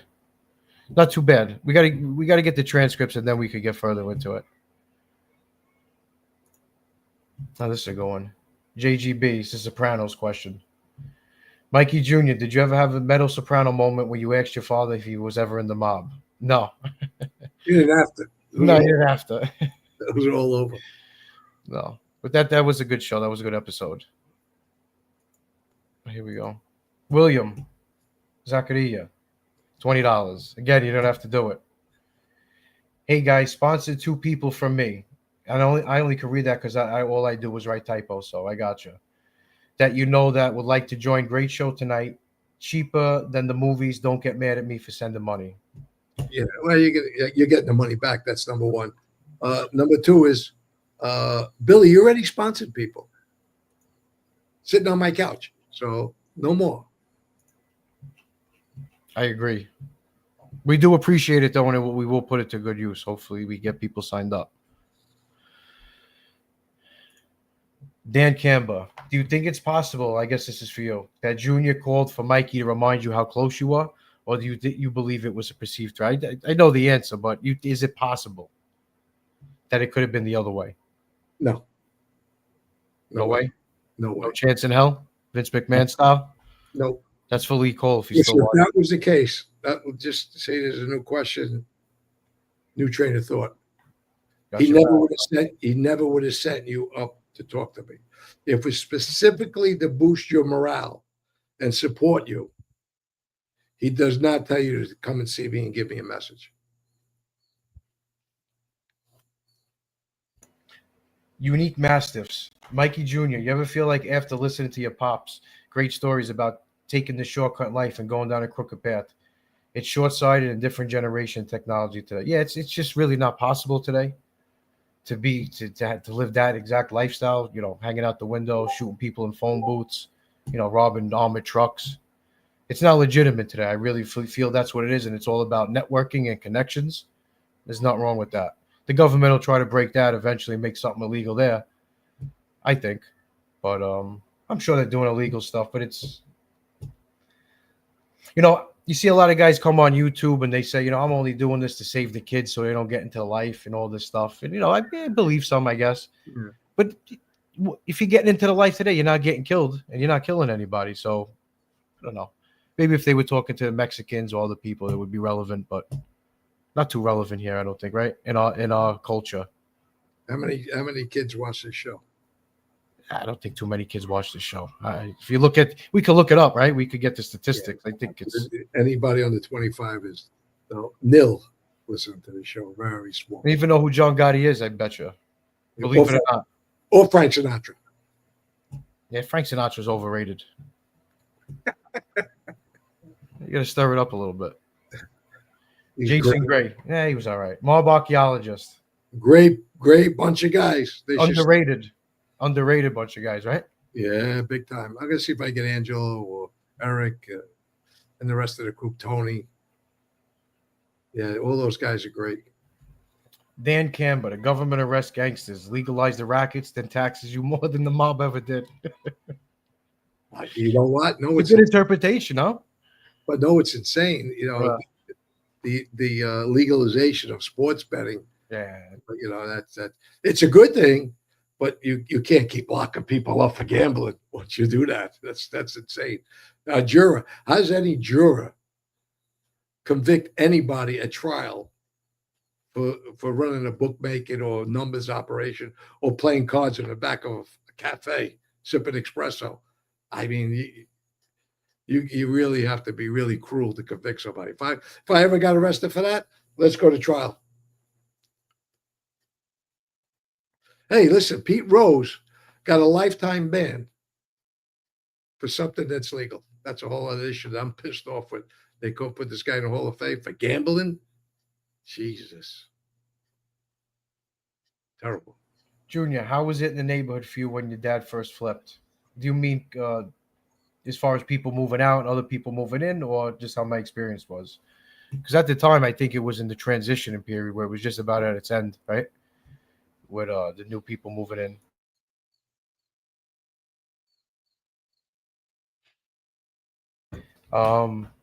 But it was good for me after you flipped. To be honest with you, I didn't have a hard time at all. I was treated. Well, you had some fights in the street with some guys, wise guys, grandsons and sons and stuff like that. You had some swing out. Well, that was the problem. I was still hanging out with everybody that you introduced me to. Yeah.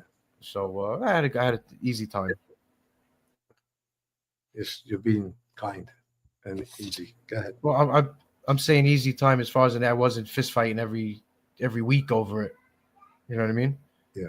I still had a bunch of close friends, that like you said. The testifying helped. That aspect of testifying. Yeah, the testifying came after. I was hanging when the testifying came. Like I said, I didn't want to do it. I'm not going to act like a tough guy, but when I testified, everybody around me was like, like it was almost cool. As crazy as that sounds, like, wow, this fucking guy's testifying, to help somebody, in a high profile case, so that's just the mindset of Staten Island at the time, I guess. So it was almost like a fucking badge of honor that I did something like that. As crazy as that may sound. Does that sound crazy or does that make sense? The feelings, that's it. You experienced it. So whatever comes out of your mouth, we have to hold as truth. There's no reason for you to lie or make up anything. Got very personal in this one, in depth. Yeah, we got it. But listen to me. It gets redundant on here. And it's not just us. It's the whole genre is a little dead right now. What? You too much? You gotta go to 808. Who is it? You gotta go to 808, 8 o'clock and 8 minutes. That's far. Hold on. No, wait. I'm saying Solis, Jeremy Solis. That's too far back. I don't know if I could go back. Yeah, I wouldn't trust Peter to run a lemonade stand. John, just listen how he's talked about Peter. Yeah, that was the conundrum. Yeah, well, you know what? Now here's a good one. Mikey was looking at 10 years max. Jason, you get convicted at trial for murder. It's natural life. So, wherever you heard that, I've heard I was getting 3 years and 2 years in the Bahamas as punishment. But no, when you get convicted for murder in the feds, it's natural life. It's not the state where you get 15, 20, 25. So whoever gave you that information is wrong. Chrono Kenny, Mikey, you still play some wedges or you call it quits? Hard habit to stop. And that's true. It is hard for a lot of people. I guess he's talking about gambling with you. Sports gambling. Wages. I think wedges. No, wages. Wait, sports gambling. Because I heard wedge is a sandwich now. I know what the people call sandwich a wedge. What the hell's a wedge? No, I quit. My last bet was the Super Bowl 2002 with New England, which I won $100,000 in the pool with some other guys, and I won every bet that day. I won a big win that day. Probably won 125 or more that day. Agnostic. Hey, Mikey, remember the mobologist thing getting shelved is like an athlete getting benched. You're right. I'm not going to say your first name, but how you been? Yeah, Detroit Siggy. Mikey, does Tall Pete Inzerillo mean anything to you? I knew Tall Pete very, very well. I pushed to get him straightened out. He's a good guy. Great. I was very close with the Inzerillos. Really good people. All of them. I'm not just talking about men, the whole family. Class acts. Good people. Yeah, that's the truth. Alan B, $10. Thank you, brother. Michael Sr., did you have any dealings with Cabert Biashia? Bobby Cabert. No, I knew Bobby. He was a skipper with us. John made him a skipper. And Bobby's a great guy.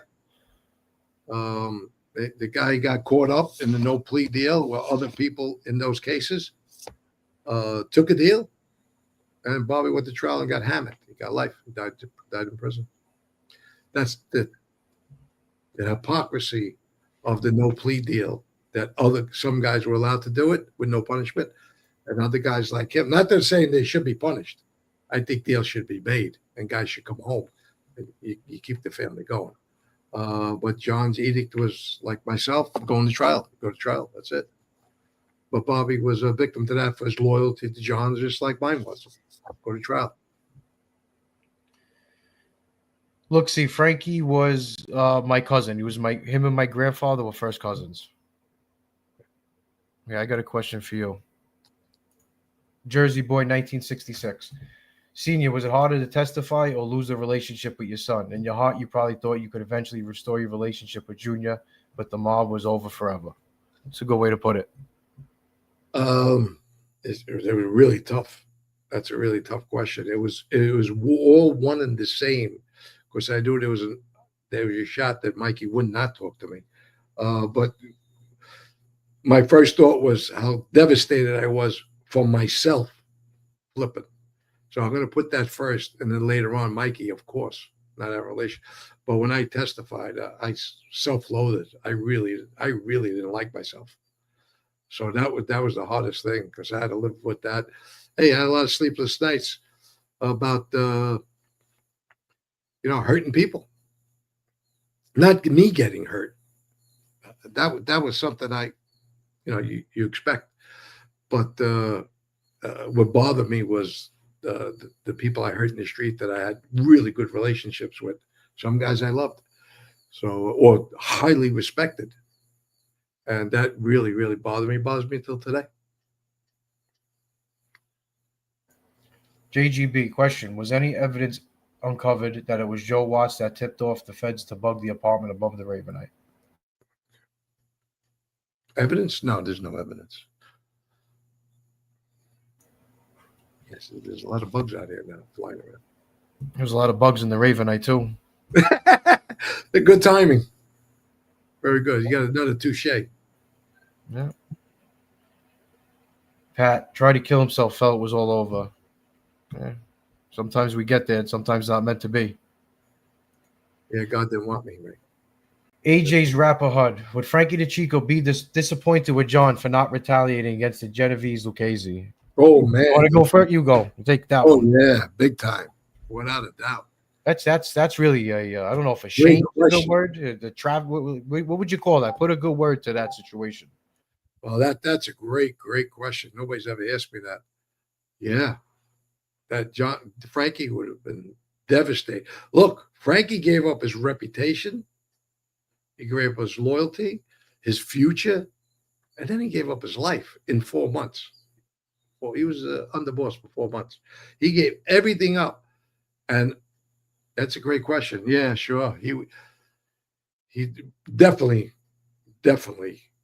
really upset. If he's looking wherever he's looking, from down, up, sideways. So let's put it into perspective, right? So Genovese Lucchese, I guess that's a good way to put it, but it's mostly gas pipe, right? That carried it out physically. Yeah. Oh, yeah. So how many? Well, let's count. Frankie DeChico, Eddie Leno, Bobby Borriello, and I want to throw in there Frankie Mariconda. No, that was over a girl. But it still came from that. It still came from that crew. But it wasn't retaliation for that. But they, anything that could have hurt one of our guys, murdered one of our guys. When I say hurt, I mean murdered one of our guys. It was a plus for that faction. And what about Testa? Would you throw Testa in there as well? Because he was collateral. Yeah, that was. But that's part of it, no? You got to throw that in there. It's part of the. Yeah, very, very, very, very true. Because supposedly that gas pipe did that to motivate his family against us to go out all-out war. And it didn't happen that way. And he lost his life for zero. Yeah, Patty. Hey, the guy is very popular. His brother was in jail doing life. How do you bang this guy out? There had to be more to it. You tested the gas. Nah, you know what? What I just found out, I was unaware. I know he sniffed a lot of coke, but apparently gas pipe was a full-blown crackhead. full-blown crackhead, smoking the pipe. So if to be realistic with you, that would explain a lot of what he did. You know, No, he was evil before. It's like Sam. yeah, but the crack makes you paranoid. You got a crackhead with that much power. Oh no, he was. But they were killing guys way before. I get it. It enhanced it, I'm sure. Yeah, It enhanced it. Just like Sammy with steroids. It just Sammy with steroids. Road rage stuff and paranoia and everything else that goes with it. You know, the drunkenness with power with the steroids. Look at Bill Romanowski. I mean, a football player, how he went nuts with football when he was using steroids. You know how I go on my rants how I don't wear jerseys anymore with no guy's names on my back? Yeah. He's one of the reasons. Because I used to like him. I got a real nice jersey with his name on my back, Romanowski. And then I really started finding out about him. I was a steroid addict and everything else. I said, am I wearing this guy's name on my back? And that was the end of it. That's a different story. Did you know anything about the Purple Gang? Anybody personally up there in Harlem from T? I didn't know any of them real personal, except for Arnold was a Purple Gang guy, but I didn't do anything with Arnold. He was away. As soon as I got straightened out, he was gone. Went to prison. But yeah, they were formidable guys. That was a farm team. Those were a real farm team. Those guys were serious. The Purple Gang, it started out in Detroit. That's the real Purple Gang started in Detroit. And then the Purples, who were in Harlem, they call themselves the Purples also. Formidable guys, all men in that life. A lot of the guys went to jail and died in jail, right? Guys died in jail. Yeah. Yep. Angelo Frisco was a Purple. There was a lot of guys up there with Purples, tough guys. Yeah. Eric, John Gotti would never have involved children or wives, no matter who testified against him. Yeah, there was a lot of stuff he left out of his own trial fighting that he wouldn't do. So, and that's a fact. We could get another lawyer on here one day, Tony Cardinale. There's another lawyer that may come on one day. I'm going to see if I could edge him on to come. Don't forget, these guys are still defense attorneys, so coming on my show may not look good for them, but maybe after all these years, maybe I could get one or two more. Pat Cogni, what was your best punch, Michael? Right cross? No, left hook.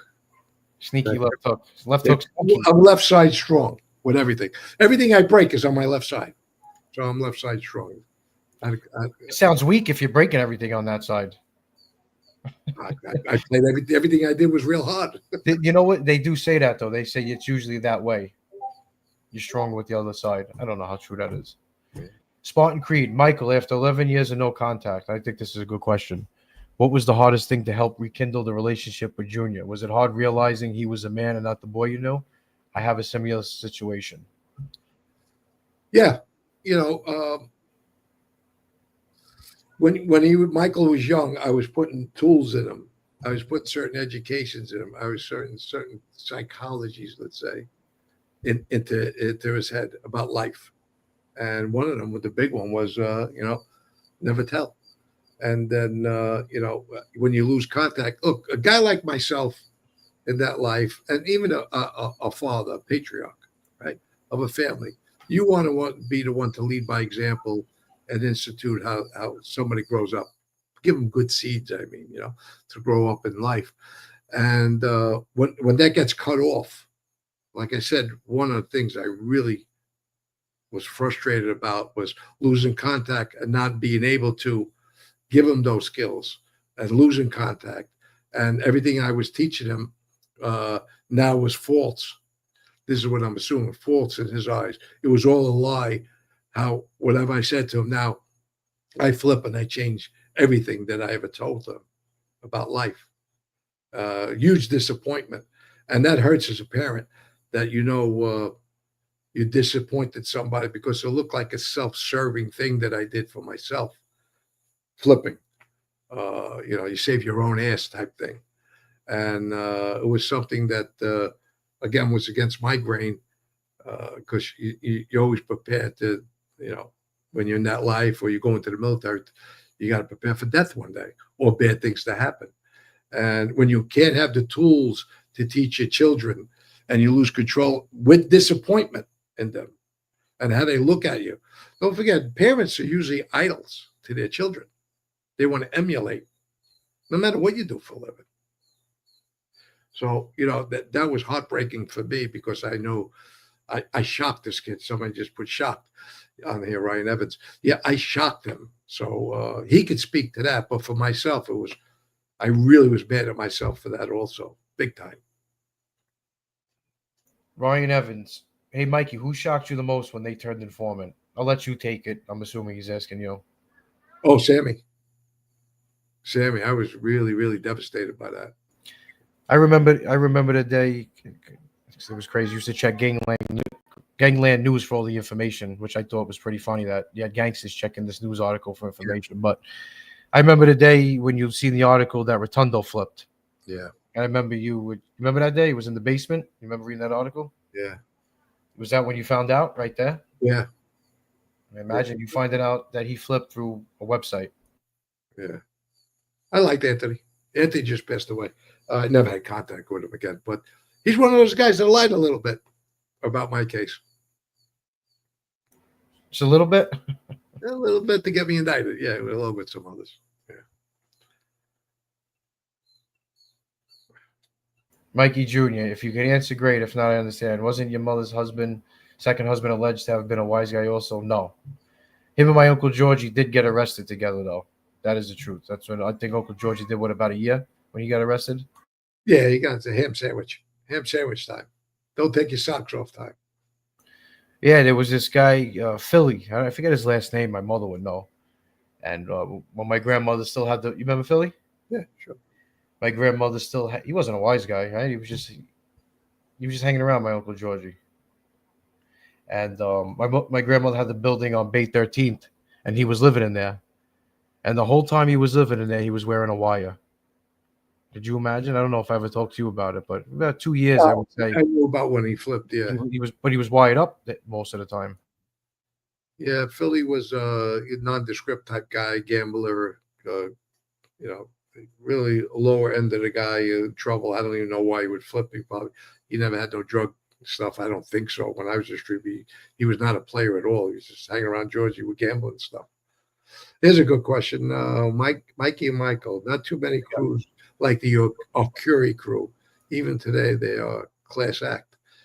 Yeah, that's old school guys. Those are old school mentality. And Joe Curie is a guy that, I would have loved to come under just like Mr. Lilo Garofalo, same old school.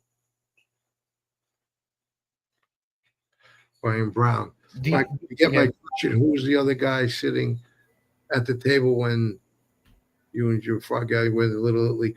I don't know. I don't remember. I could guess. I'll have to look at it again and I'll figure it out. Yeah, but I don't remember.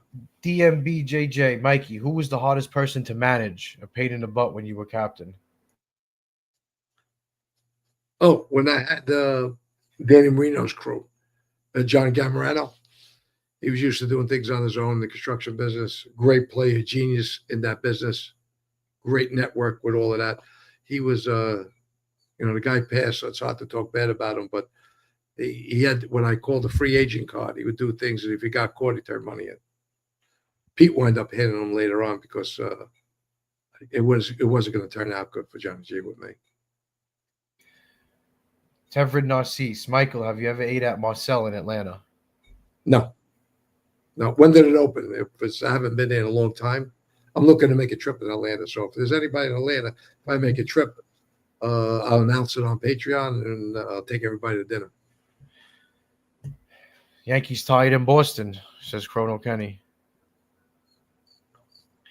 Yankees tied. Oh, I didn't know. That's right. Yeah, I'm telling you. Again, that's right. Back to back.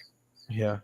AJ's Rappahut. Michael, don't you think John was playing the long game by not retaliating against Gaspipe because he just killed Paul? For him to declare war and start killing members would be insane, no? No, we had to. Very bad. They're picking guys off. Yeah. And he would have been one of the guys to pick off, including his son, which is, I stated this on Patreon. I don't know how Sammy before he flipped and John didn't send word out to us, they knew where it was coming from. It was so obvious. It's one of the biggest mysteries that it's a shame that Sammy bullshits everything and that we don't know, because he doesn't lie all the time. Obviously, he tells a lot of the truth. You know, he does. But it's a shame we're never really going to know the truth about it. It's just never going to happen. I mean, unless John Jr. knows something that he can tell us. And I spoke, I asked Uncle Frankie because I had to ask him, what it was. He told me same exact answer you told. Same exact word for word. We were asking them, and they were telling us we don't know. Yeah. And you know what? Your Uncle Frankie, again, we don't speak. I haven't spoken to Frankie there's no particular reason, but we don't have a relationship. But if we would have got the word to go, Frankie would have been front and center.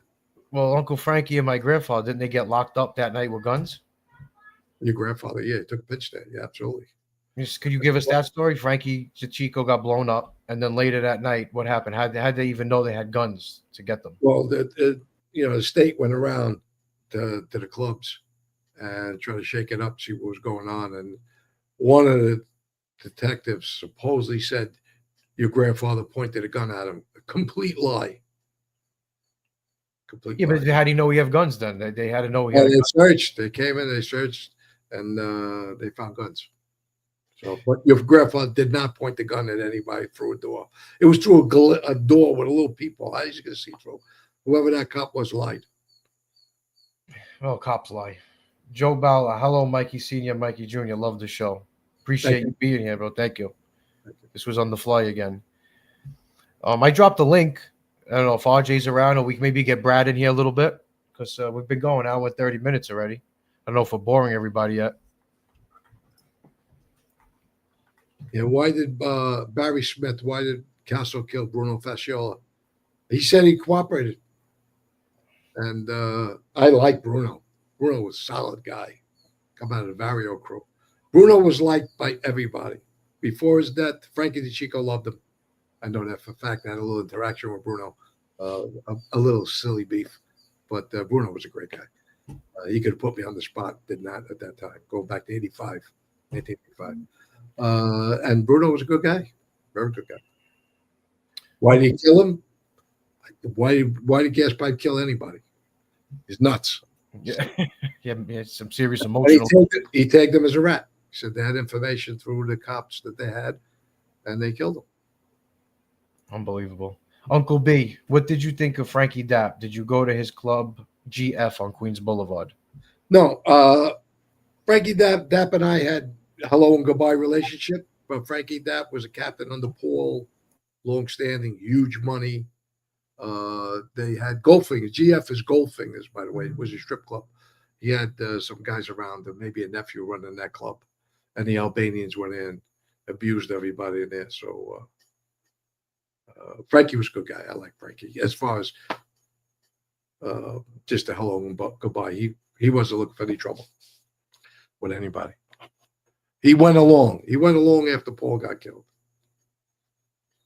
Johnny Gatz, hey, Michael, do you think John brought down the Borgata, or was it technology? Listen, the killing of Paul was a major disaster and led to a lot of bad things in our family. And John was responsible for killing Paul. So guys died after that. Sammy flipped after that. And, yeah, it was a very bad time, very bad thing that John did killing Paul. The whole thing is kill or be killed mentality and all that. Go to Patreon. I've done some shows on that. But yeah, John killing Paul hurt the family big time. Vinny Suits, Michael, I know you spoke about being shelved, but why didn't John Jr. or anyone stand up? Just following protocol, or was the propaganda put out believable? Yeah. Good question. Good question. It's something. Very good question. I would like to know too. And you know what? I wanted to ask you in the beginning of the show. Who was your crew at the time? Say June 13th, 2002. Who did you have on the street? Who was close to you? Yeah, Joe Brewster. It was a second cousin of mine. He was my father's first cousin with the Union. Older guy, much older than me. Philly Mordecai was another older guy. I took both of them from Jimmy Brown's crew, and I put them in my crew. I liked old timers and nostalgia. Philly Mordecai's father was with my grandfather going back to the 20s in his crew. So there was a really good relationship there. And Noel, I was going to straighten out at one time until he had some issues, and I took him off the list. Joey D'Angelo, Frankie Fabiano, and I was going to maybe straighten out a couple of guys close to me. So it wasn't even like, you're in jail, you get this news, whatever it was, about being on the shelf. You can't even say to yourself, do I get my crew? Because, what do you think? You go a lot of different ways with this. You want to retaliate in some way, I guess, right? No, there was nothing to retaliate about. I was in prison, and Junior was away at the time, and he was only a captain.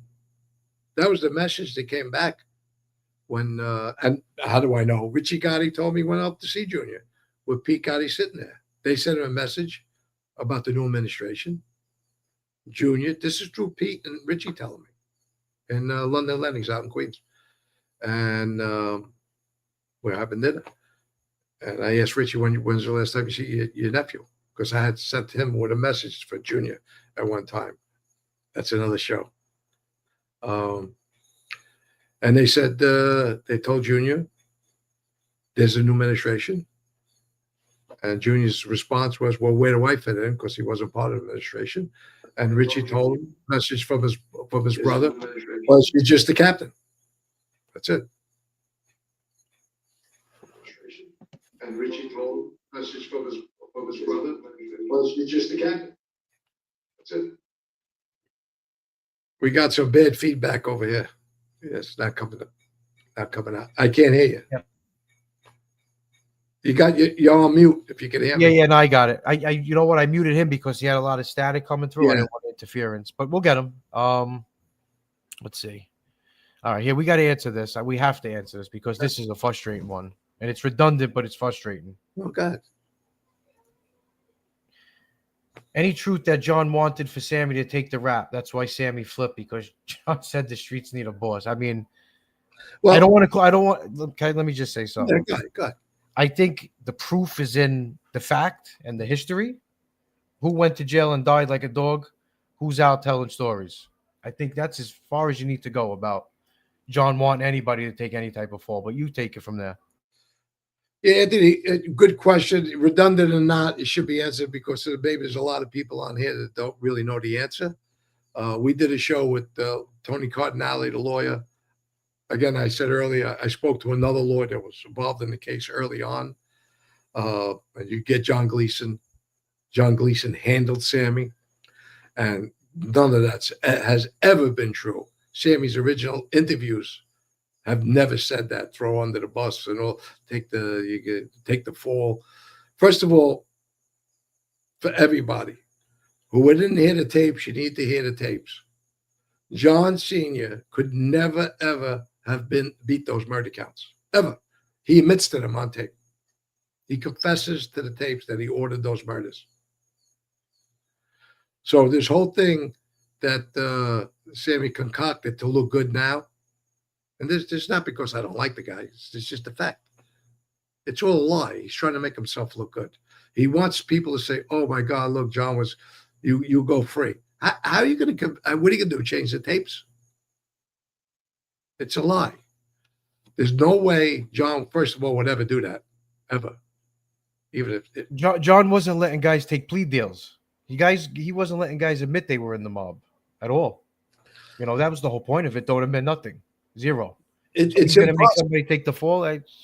No, but it's the narrative is impossible if you listen to the tapes. It's just an impossibility. What is Sammy going to? What is John? What does he say? Would Sammy get up on the stand and go put his hand up and say, "Yeah, I killed everybody"? Well, what about those tapes with John talking? Even if Sammy said that, Sammy says, "Yeah, I'll go under the boss. Let me take the stand. I'm going to admit to everything." It's John still on tape ordering the murders. It's just a complete lunacy of an excuse that he tried to build himself up on YouTube and be a good guy. A lot of people fell for the narrative because Sammy tells a fantastic story. He is good. I'm not being sarcastic. I used to listen to his podcast before all this. I go, this guy's believable. He's a nut. I'm believing him, and I know it's a lie on a lot of this. Dad, give me 1 second. I'm going to go off camera. Just give me 1 minute. I'm coming right back. Go ahead. I put up a question from Jeff. Great show, Michael.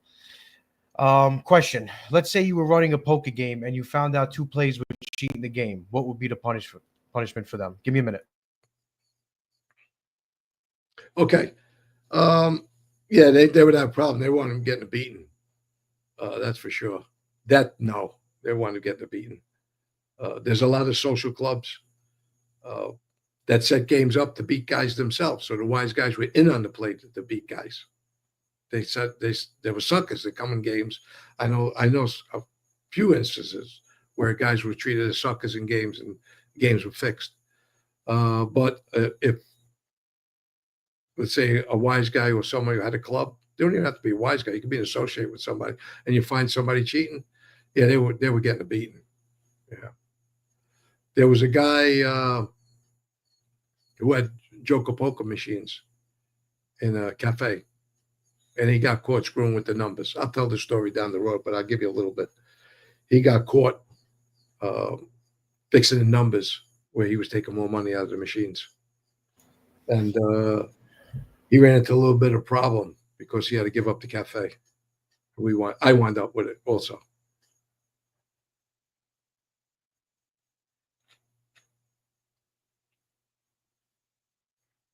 Question. Didn't John Sr. and Tony Pep have a falling out because he pled guilty? Danny F.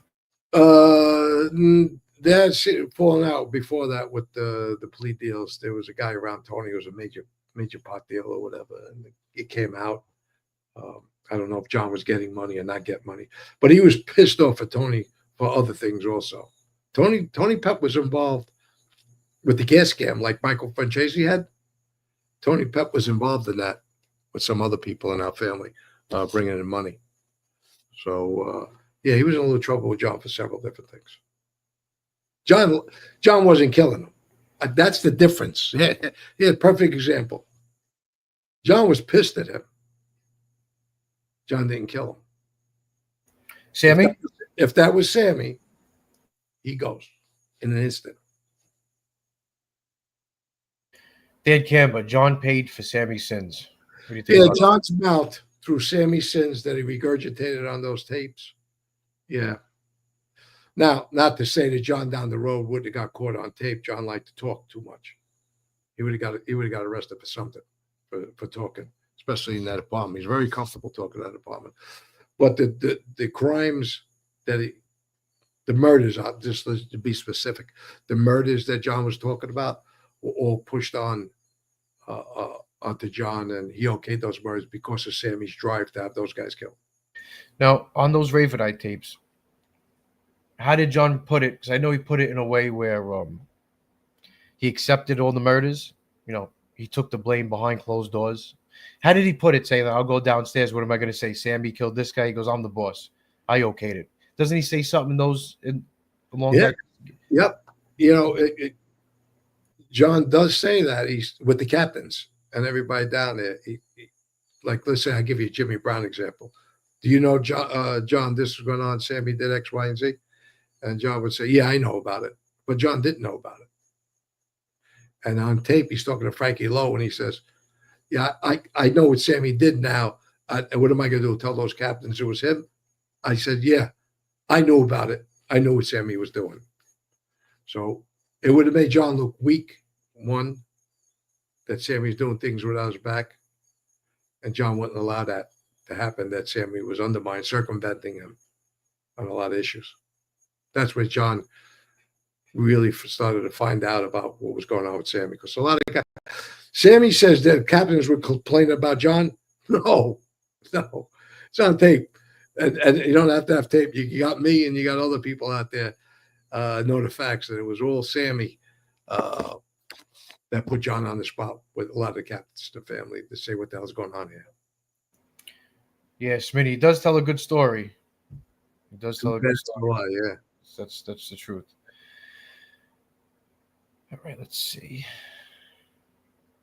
What's this? William Zachariah. Michael, do you like the picture of you and John Gotti Sr. that somebody posted and made a patron of you and Sr.? I don't know what he's referring to.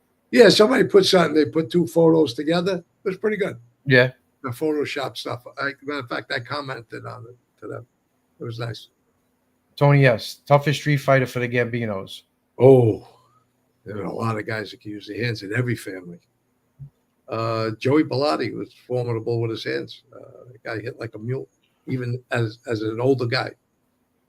There's plenty of guys that can fight. Nick Esperanza. What if Sammy killed Frankie? He didn't. Don't. Nah, I don't. He didn't. There's a chance he knew.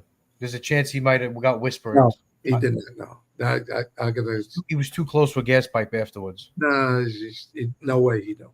No way he was part of that ever. No way. Do you think Sammy and gas pipe are lovers? What about that one? Yeah, let's see. No, I don't. No. Sammy did. Nick Esperanza. Sammy used to train with Teddy Atlas. That is true. That is true. That's correct. You know what? This is Sean O'Connell. Mikey, I wonder how Tato Orello really felt about Sammy after he flipped. Yeah, you watched this video. The guy's nuts. Don't believe anything. This is crazy. What did he say in the latest video? Yeah, that Tato was okay because Give him the okay? Yeah, John did everything wrong. And he forgave Sammy and didn't blame Sammy for doing it. That's sick. Why would you want to tape a legend in the street? Tato. Tato's a legend. Why would you want to taint his reputation? Again, this is Sammy trying to rehabilitate his image. That Tato said it was okay. No way. Tato would have shot him right in his face. Hey, did you see what I sent you earlier? A text message, Sammy's latest short. That he said Diddy should get a 38 right in the forehead. Yeah, look who's talking. Brand new, ready to go. Maybe when he fired the 38, it would act like a boomerang, come back and hit him in the fucking head. Imagine that. Yeah, I think the guy's crazy. I thought he was baptized, but he's still banging people out in the forehead. Yeah. Well, listen, he believes in God. He didn't say which one. He didn't say what God. God or what? Gold? Yeah. Danny F. Question, Michael, I've read and heard that Scott Fapiano was a terror in the neighborhood before he got arrested and went away for a rape he didn't do. The latter is true. He did not commit that rape. He was with Frankie Mariconda that night that girl got raped. It was a cop's wife, by the way. All the DNA, it's not just saying the DNA on the cigarettes was not his, it was somebody else. The jury was nullified for a conviction. So, you know what? When we bring up that the Gambinos never retaliated, they did retaliate, didn't they? And they fucked it up. Where? When they tried to kill Gas Pipe. What year was that? That was 86. Fall of 86. So that was after Frankie got killed. Yeah. So that wasn't for that. That was for whatever Angelo Ruggiero had going on with Gas. So you think it was just a coincidence? No, I think that they had personal business together over drugs, and that's what led to that attempted murder. Yeah, I don't know. They really screwed that one up. Yeah.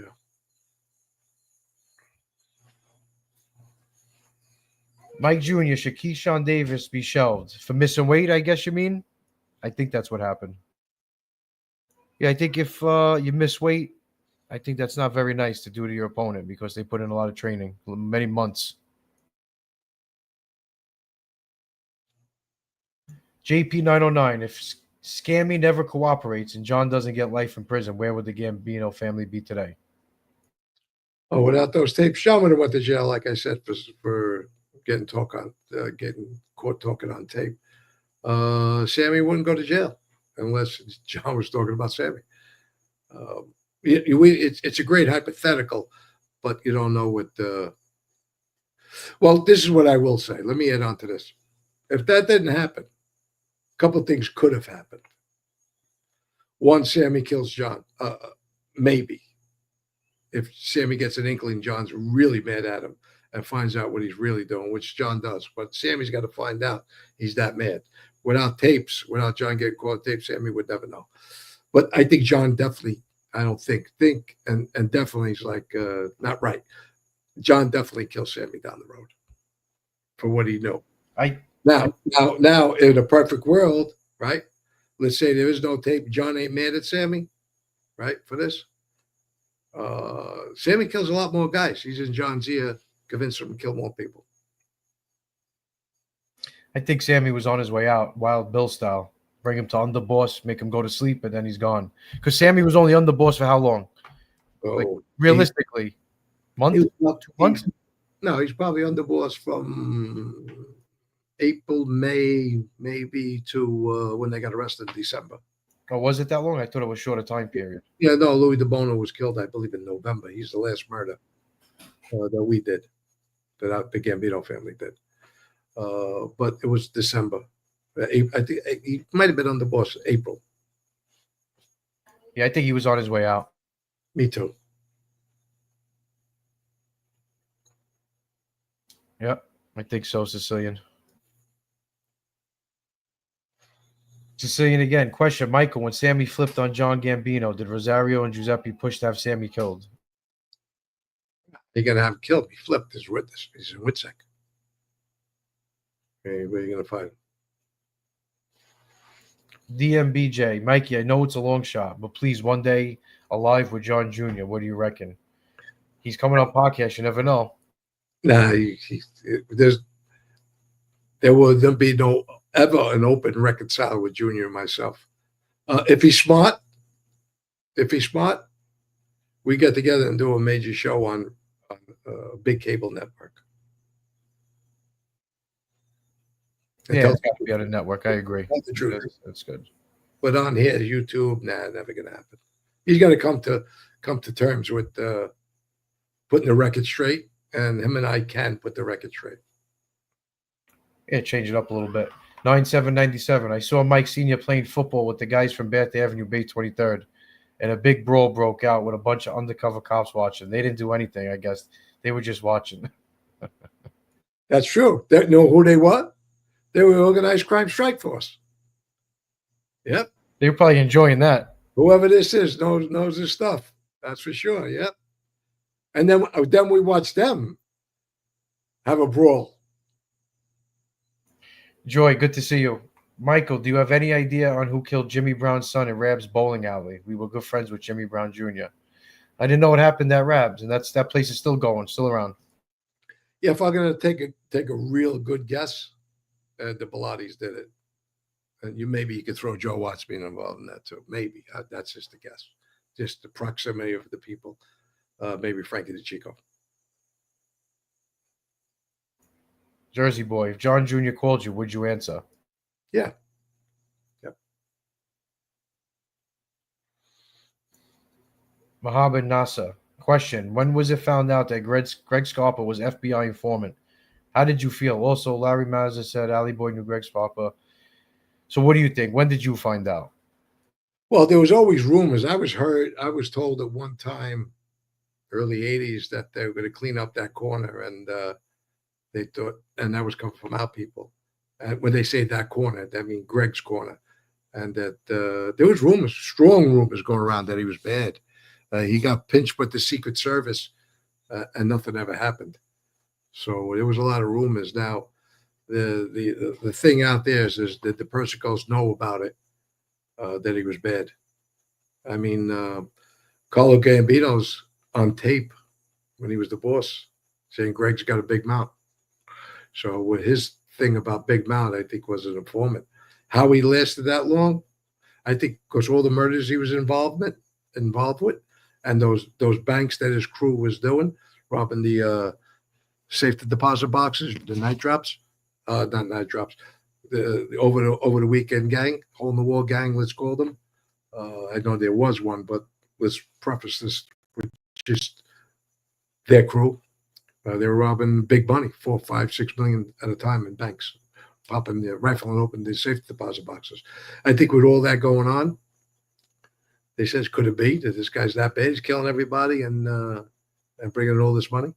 So, yeah, who knows? It's very possible that they knew, because I give you. Let me jump way forward, right? When Sammy was in the street, John gave him the contract to kill Greg Scarpa because he was bad. And then for some reason, the Colombos told John to call it off. And John called it off. John was going to do it. Our crew was going to do it. And it's how close it comes sometimes. Yo, Brad, could you hear us? Yeah. What's going on, brother? Oh, just enjoying the show, but bro, you're doing a good job. Yeah, you think so? Great show. How you going, Michael? How you doing, Brad? You looking good? This is a great show.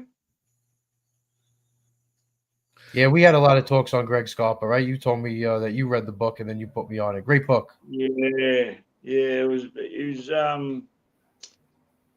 very, very unfortunate what he did to everybody throughout the years, wasn't it? Yeah, you know what gets me? What really gets me is the guys who became rats that were the biggest murderers. That's really That's what it I like. seems. That's what it seems to be, isn't it? Yeah, look at Joe Messina. Look at a guy like Sonny Black. The order was given by Joe Messina, who became a rat, and the two guys that shot him, didn't they become rats? And same thing with Wild Bill. So it's a shame with a lot of these guys. It all seems they seem to all have the same traits too. You know, they're all mad. They're all mad hatters, and Yeah. then when the time comes, they can't do jail. They have to flip. You know. Yeah, I think the murder, it goes hand in hand. You know, a lot of them are the same. But what's going on with you? You got any stories for us? Oh, it's all happening here. We had a shooting not yesterday, the day before. They tried to take out the top guy of one of the crime families here. It was just on his. They missed him by 3 minutes. It was all on the news last night. They showed it. He just got picked up for court because he was going to court to get a bail variation, so he could change his bail. He wouldn't have to report, so he wouldn't have to telegraph his movements.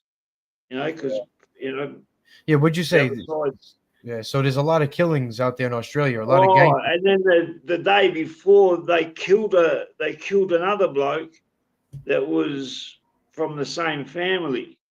They got him cowboy style. He was driving in an SUV with his lawyer. His lawyer got shot in the leg as well. Really? Collateral damage. Yeah, but what are they doing for their hits now? I don't know if you heard of this one, Dad. They're wearing ponchos, right? Yeah, they're wearing ponchos. They're wearing ponchos so that they can't get their body, because they bring experts to the trials, and through the body mechanics, they can say that, yeah, it's his gait. The way it's called a gait. The way they walk or something, the way Right. they move. Some type of You know? recognition. So Yeah, now they're wearing ponchos.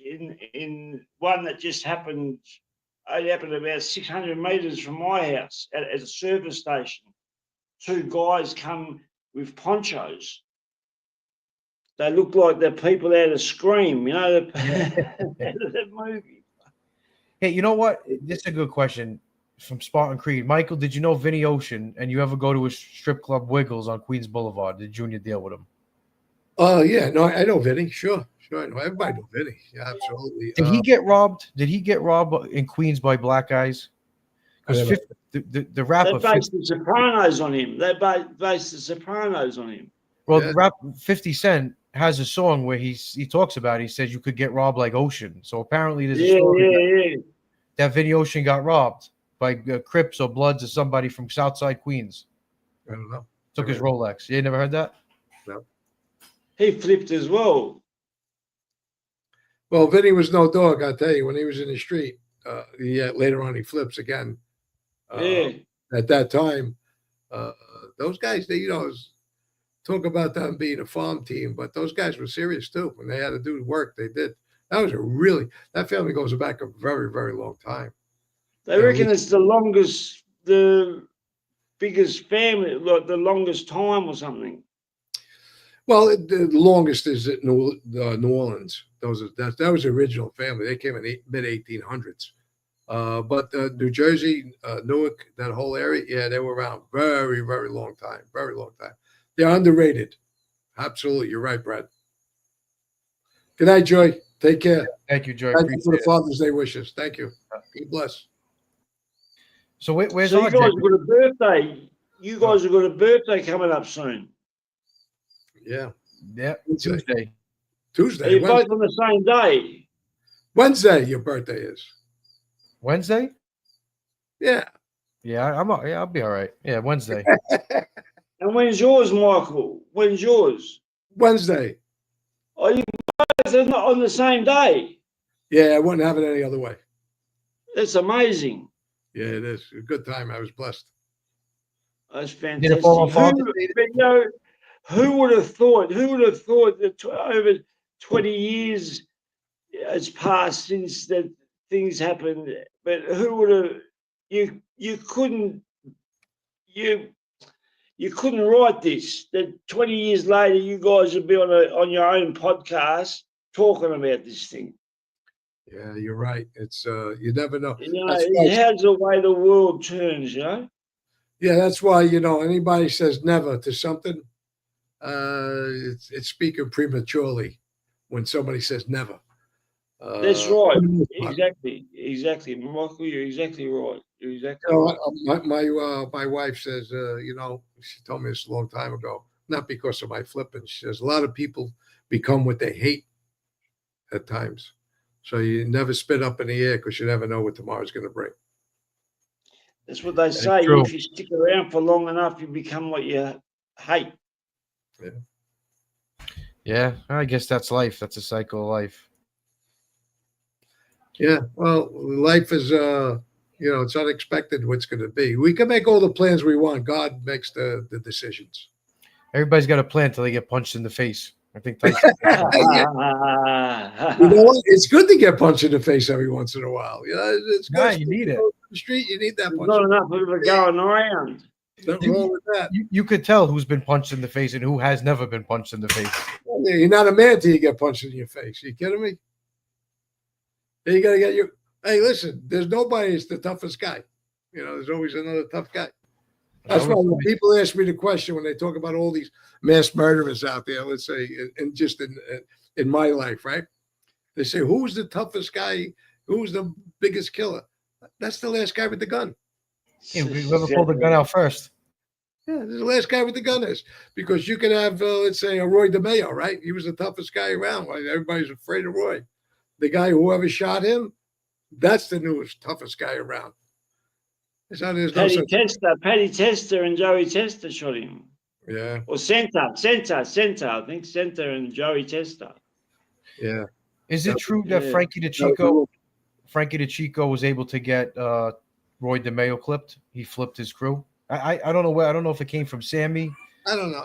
Yeah, that's what I've read. I've read that Frankie went and saw a gas pipe and said either get them to take their boss out, or we're going to take them out as well. If they take him out, they get a pass. That's what I read. I don't know if it's true. I've just read it a couple of times, Yeah, well, I could play both sides of that. One is, let's say those guys, if they're the ones that killed them, right? We don't know for sure. We know what we read right now. Nobody's ever told me who did the work on him. But if those guys are with us, why do we need another family to go talk to them and threaten them that's going to happen to you? We could go do that ourselves. The second They part, weren't with you guys at the time. they're with us. Yeah, they got transferred after that. After, yeah. But at the time, they weren't with you, so I don't think. Yeah, so why would we go have our own guy, emissary, to go talk to them? The second part was, were they that close to gas that somebody could call up the gas and say, listen, if you convince those kids to do it, we'll release them to you. So I know John Sr. told me one thing. This is a fact. He told me those kids shouldn't have, kids, he was older. He talking about they're men. But he said those guys should have never been released over there, ever. That's what John told me. He wasn't happy about it.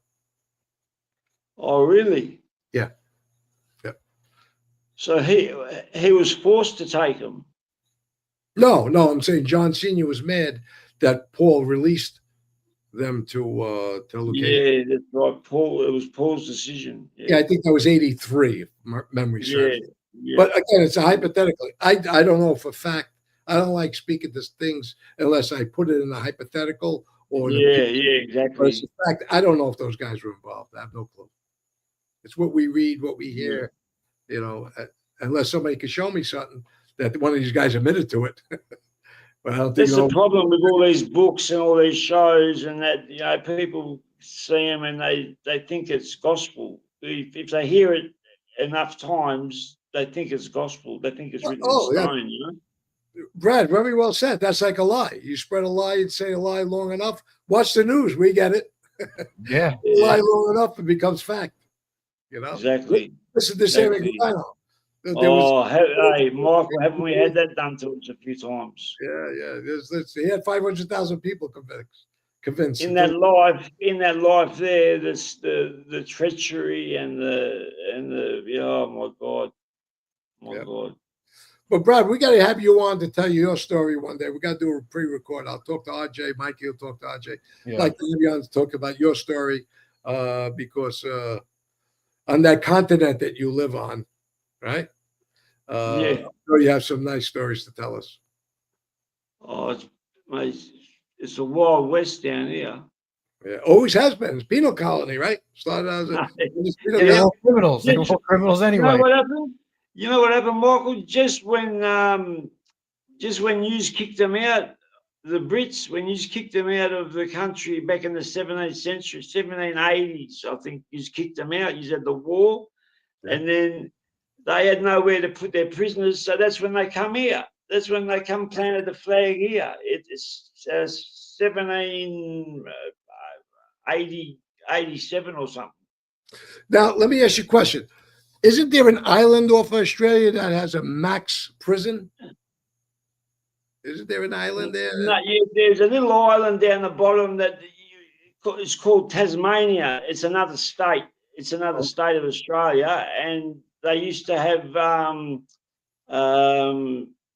there used to be the hellhole there. Right. But that was back in the 19th century and that, you know. Oh, okay. All right. Yeah. I remember it being a real bad place. If they would put some The prisoners. bad jail, the worst jail in Australia here now would be Goulburn Supermax. It's Okay. here in Sydney. See, that's another thing we'll talk about. Your prison system. How does it? What are the conditions? You're ready. Like you go like Norway and some of these other countries. These countries where prisons, you're ready to close, you cook, your family could come in. I know. Haven't they got it good over there? These Swedish and Norway and that. Jesus Christ, you think it? So we're gonna have you on, Brad, and then you can tell us a little about the penal system there. So we'll save some of those questions for your show. Yeah, we'll set it up nice. It'll definitely be a good one. problem. Michael, while I got you, can I ask you one question? Sure, go ahead. Is it true that you paid for Sammy's teeth when he got out? You felt sorry for him and you paid for his teeth or something? Well, that's a good story. You're good. I was going to, and I was making a collection when he came home. He had no teeth in his mouth, and he had some other health issues going on. And I was going to get all the guys that flipped to chip in. Yeah. And get them some teeth. I mean, you come out. Yeah. Help them out. And then somebody called me and told me, Michael, you're making this collection for this guy. You know he's going for plastic surgery? What? I'm paying for a guy's teeth so he can eat some food. He's going to I don't even go for plastic surgery. He's going to plastic surgery, and that's when everybody says, we ain't giving you 5 cents. That's it. That's it. Good on you. Yeah, good. So but you were going to do the right thing. Your heart was in the right place. You're going to do the right thing by him. And, mate, leopard doesn't change the spots, does it? But imagine this. If we would have chipped in and I would have gotten that money for teeth, he would have bit me with those teeth. Hey, Brad. You would have definitely nipped you. That's why they say when you're in the street, never give anybody a gun. That may be the gun he uses to shoot you with. I know. Hey, how's this Israel thing? I'm getting scared here in Australia. Well, this bloke's out of control. This bloke, Netanyahu, whatever his name is. Oh my God, we better not talk politics anyway. We better not talk politics. Yeah, no politics. Yeah, we'll get jammed up.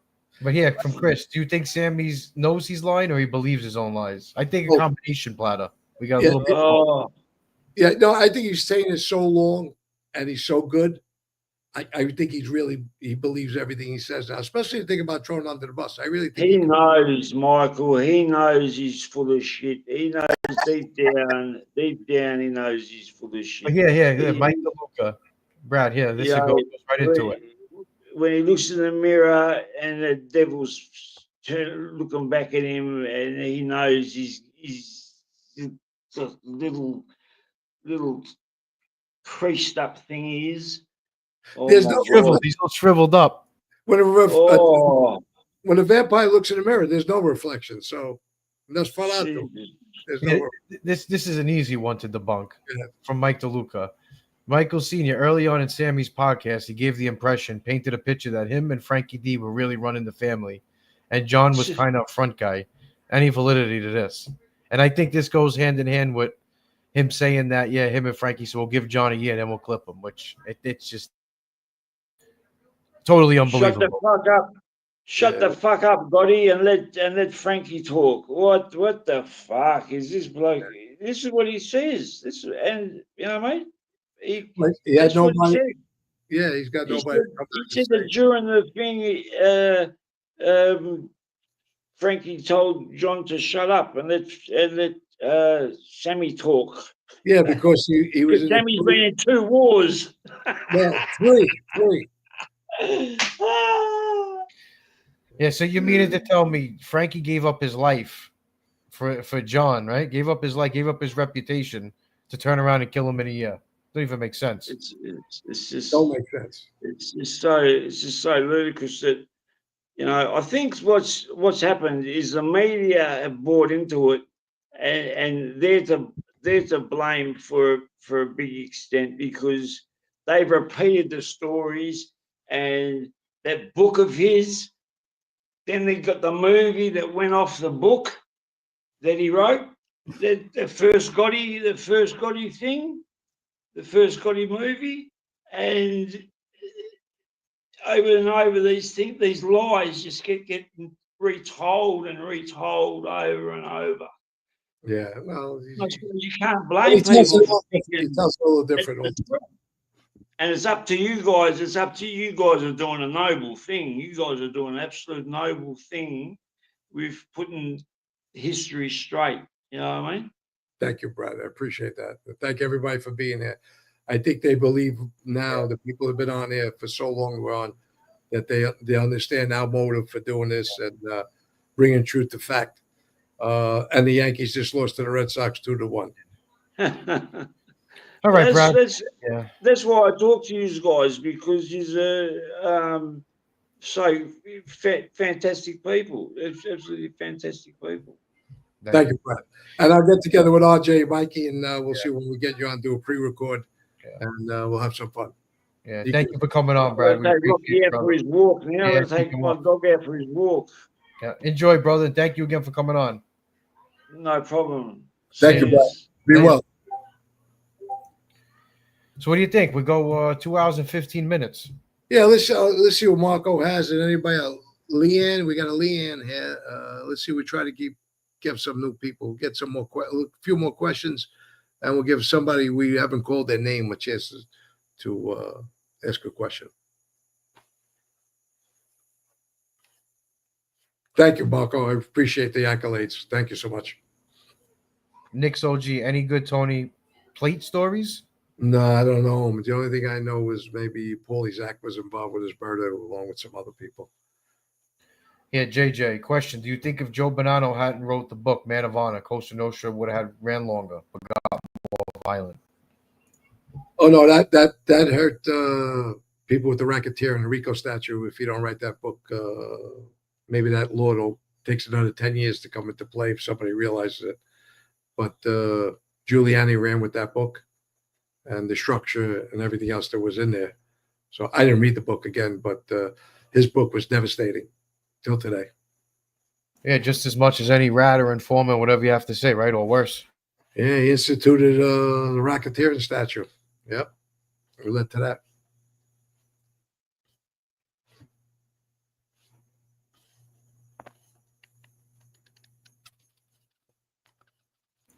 Gents from DMBJ. Doesn't need to be said, but real gentlemen, intelligent and glad you're doing good. Thank you. Well, we appreciate the support. Yeah, thank you. That's for sure. You said Marco had a question? No, he did. He said something nice before. Very nice of him. Appreciate that. John Engelbert. Did you know the Eddie and Vinnie Kareen brothers? Do you know who killed them? I knew of them. I heard a lot of stories about them. They were very violent. They were the ones with Frank Smith who killed the prosecutor. The hit was put on the prosecutor, and they killed the father by error. And the hit was put out on the three of them, and Eddie and Vinnie got killed. They got killed the same night. Yeah, that's terrible. Same night, huh? Yeah. I think we did pretty good. I'm going through. I think we got most of them. Oh, we got a lot in. And we'll do this again. We'll have some more fun. So whoever we can get to with stories, with questions, or with questions, we'll have another one, and we'll get to whatever we can. So maybe we'll have a column where you can put questions in under the title, and we'll get to those first next time. Absolutely. No, I think we're good. I think we call it a night. Good. Well, I had some fun. Yeah, I think we hit some good topics. I'm sure we missed a bunch of things. I know when we get off, I'm going to start thinking, we should have said this, we should have said that, but we'll save it for next time, I guess. Well, it's a lot to talk about.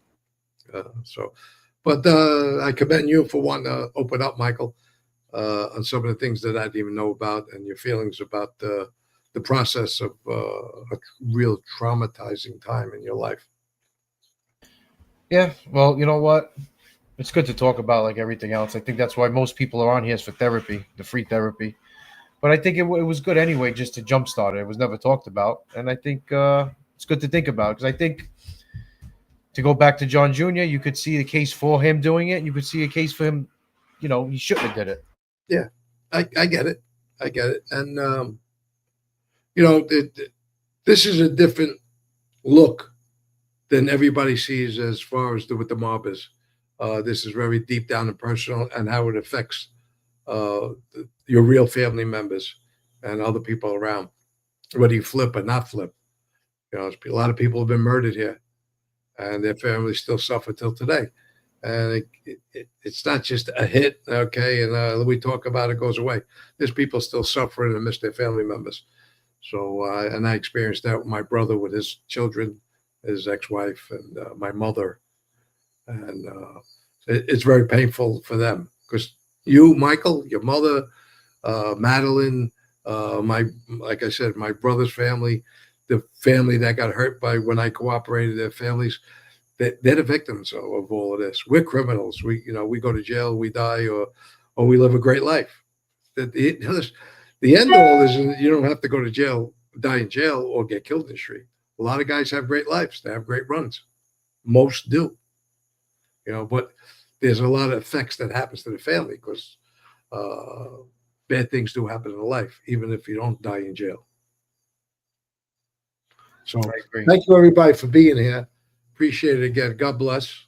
Be well. Keep smiling. Stay close to your family. And see if you can push Mikey and RJ to do this again. Yeah, we'll do it again. I think it's good for everybody. We owe it to YouTube. They've been great to us. I mean, the chat has been great. I